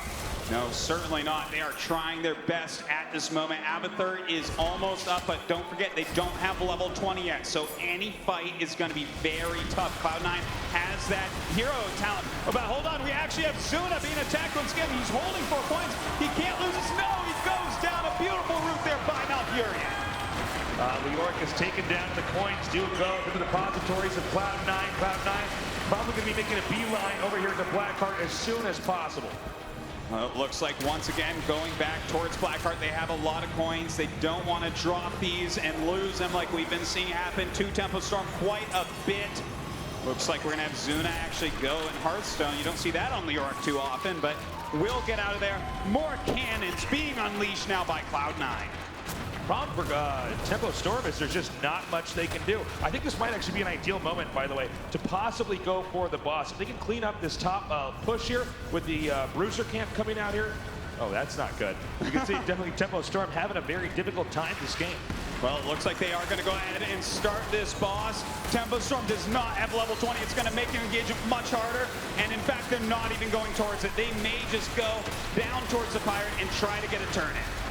Boss has been activated, and the core is definitely at risk. Note that Cloud9, it does not look like they're going to escort the boss down to that location. Instead, they want to continue to just eat up all the map objectives and get more coins over to Blackheart. Oh!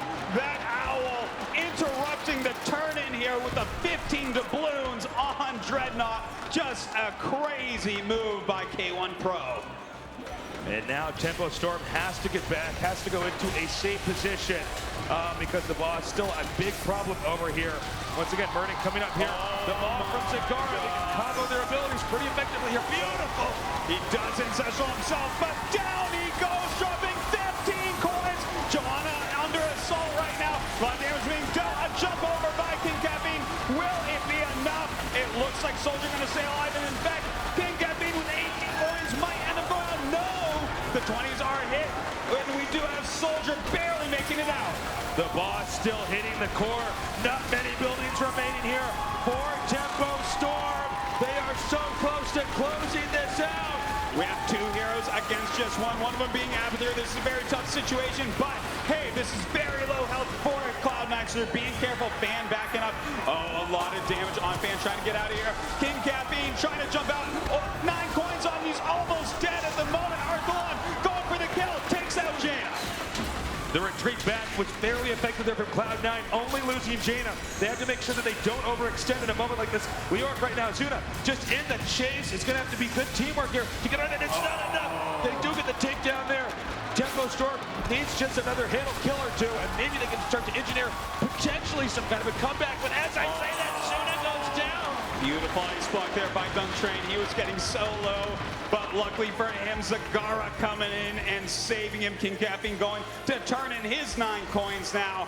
And this game, I mean, definitely Cloud9 in an advantage, but Tempo Storm fighting back strongly.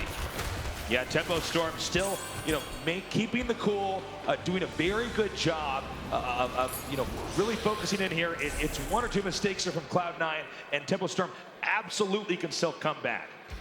All right, let's see how they choose to do this. Zuna kind of scouting out for his opponents. Looks like they want to take that bottom Bruiser camp, pick up these coins, get this pressure on that bottom lane, and the chests have spawned, so definitely that could be a point of contention. This is going to be probably a forced engagement here. Right now, Tempo Storm scrambling to get these coins as quickly as possible and then get out. All right, we may end up seeing a big battle going down here. We have Soldier going forward right now. And it looks like Murning going to be trying to back up now. Zagara here in the front. Leoric actually rooted for the time being. And it looks like he's going to go ahead and walk forward. Oh my God, a beautiful condemn right there. Some nice swings, but the mod does go down. King Caffeine. Oh, they take out Arthelon there on Kaeyoh. And it's getting a little bit worse here. We see a nice escape there from Zagara. Another takedown. Leoric in trouble. Joanna on the run. And that'll be another no. All right, Soldier's level 20 has been popped here, but it looks like he should go down, and Cloud9 has killed everyone but Abathur. They are gonna go for the core. And they know, don't even waste your time getting the coins. They have to get there as soon as possible. The core is exposed. And it looks like they're gonna go after it. Murden leading the charge. There's nothing here to stop them. Cloud9 is finally going to defeat Tempo Storm. With nothing to defend, Tempo Storm's core is going down, and this game will go to Cloud9. GG!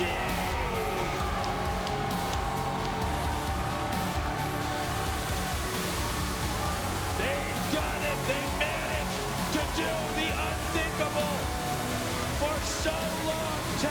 Storm, the dominant team, Cloud9 has managed to create a huge upset and win here today. Give it up for your champions, Cloud9!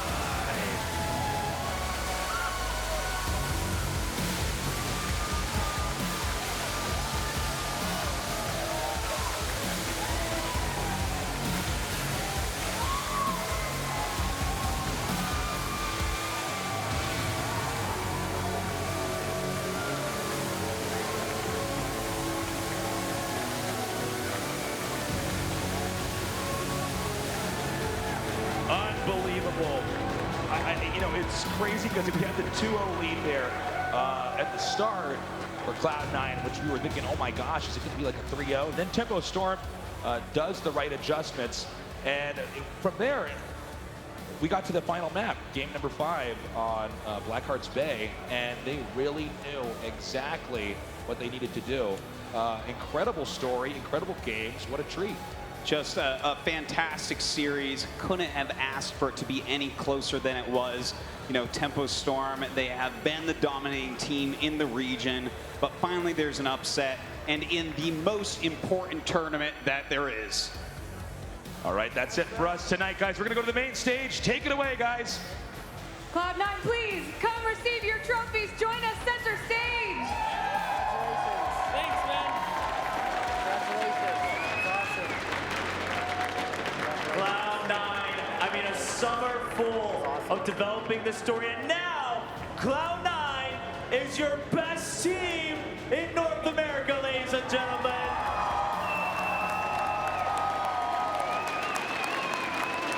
DunkTrain, you and your team are not only going to BlizzCon, but you are officially the Heroes of the Storm America's champions. Tell us how you're feeling right now. Unbelievable. I honestly, I don't know. I don't have words. Are those tears in your eyes? Yeah, maybe a little. Just one. Congratulations, guys. Let's hear it again for Cloud9. And of course, joining us here tonight to celebrate this momentous occasion, I'd like to introduce to you the executive producer of Heroes of the Storm, Chris Siggety, the game director for Heroes of the Storm, Dustin Browner, and of course, the CEO and co-founder of Blizzard Entertainment, Mike Moran. Please give them a warm welcome, ladies and gentlemen. Mike, how have you viewed the past 2 days? It's been lovely. Wow, this has been an amazing 2 days of epic gaming. This is what esports is all about, high-level competition by world-class players. I want to thank all the teams that played in the Americas tournament, and from all of us at Blizzard, we want to congratulate Cloud9 on being the Heroes of the Storm Americas champions.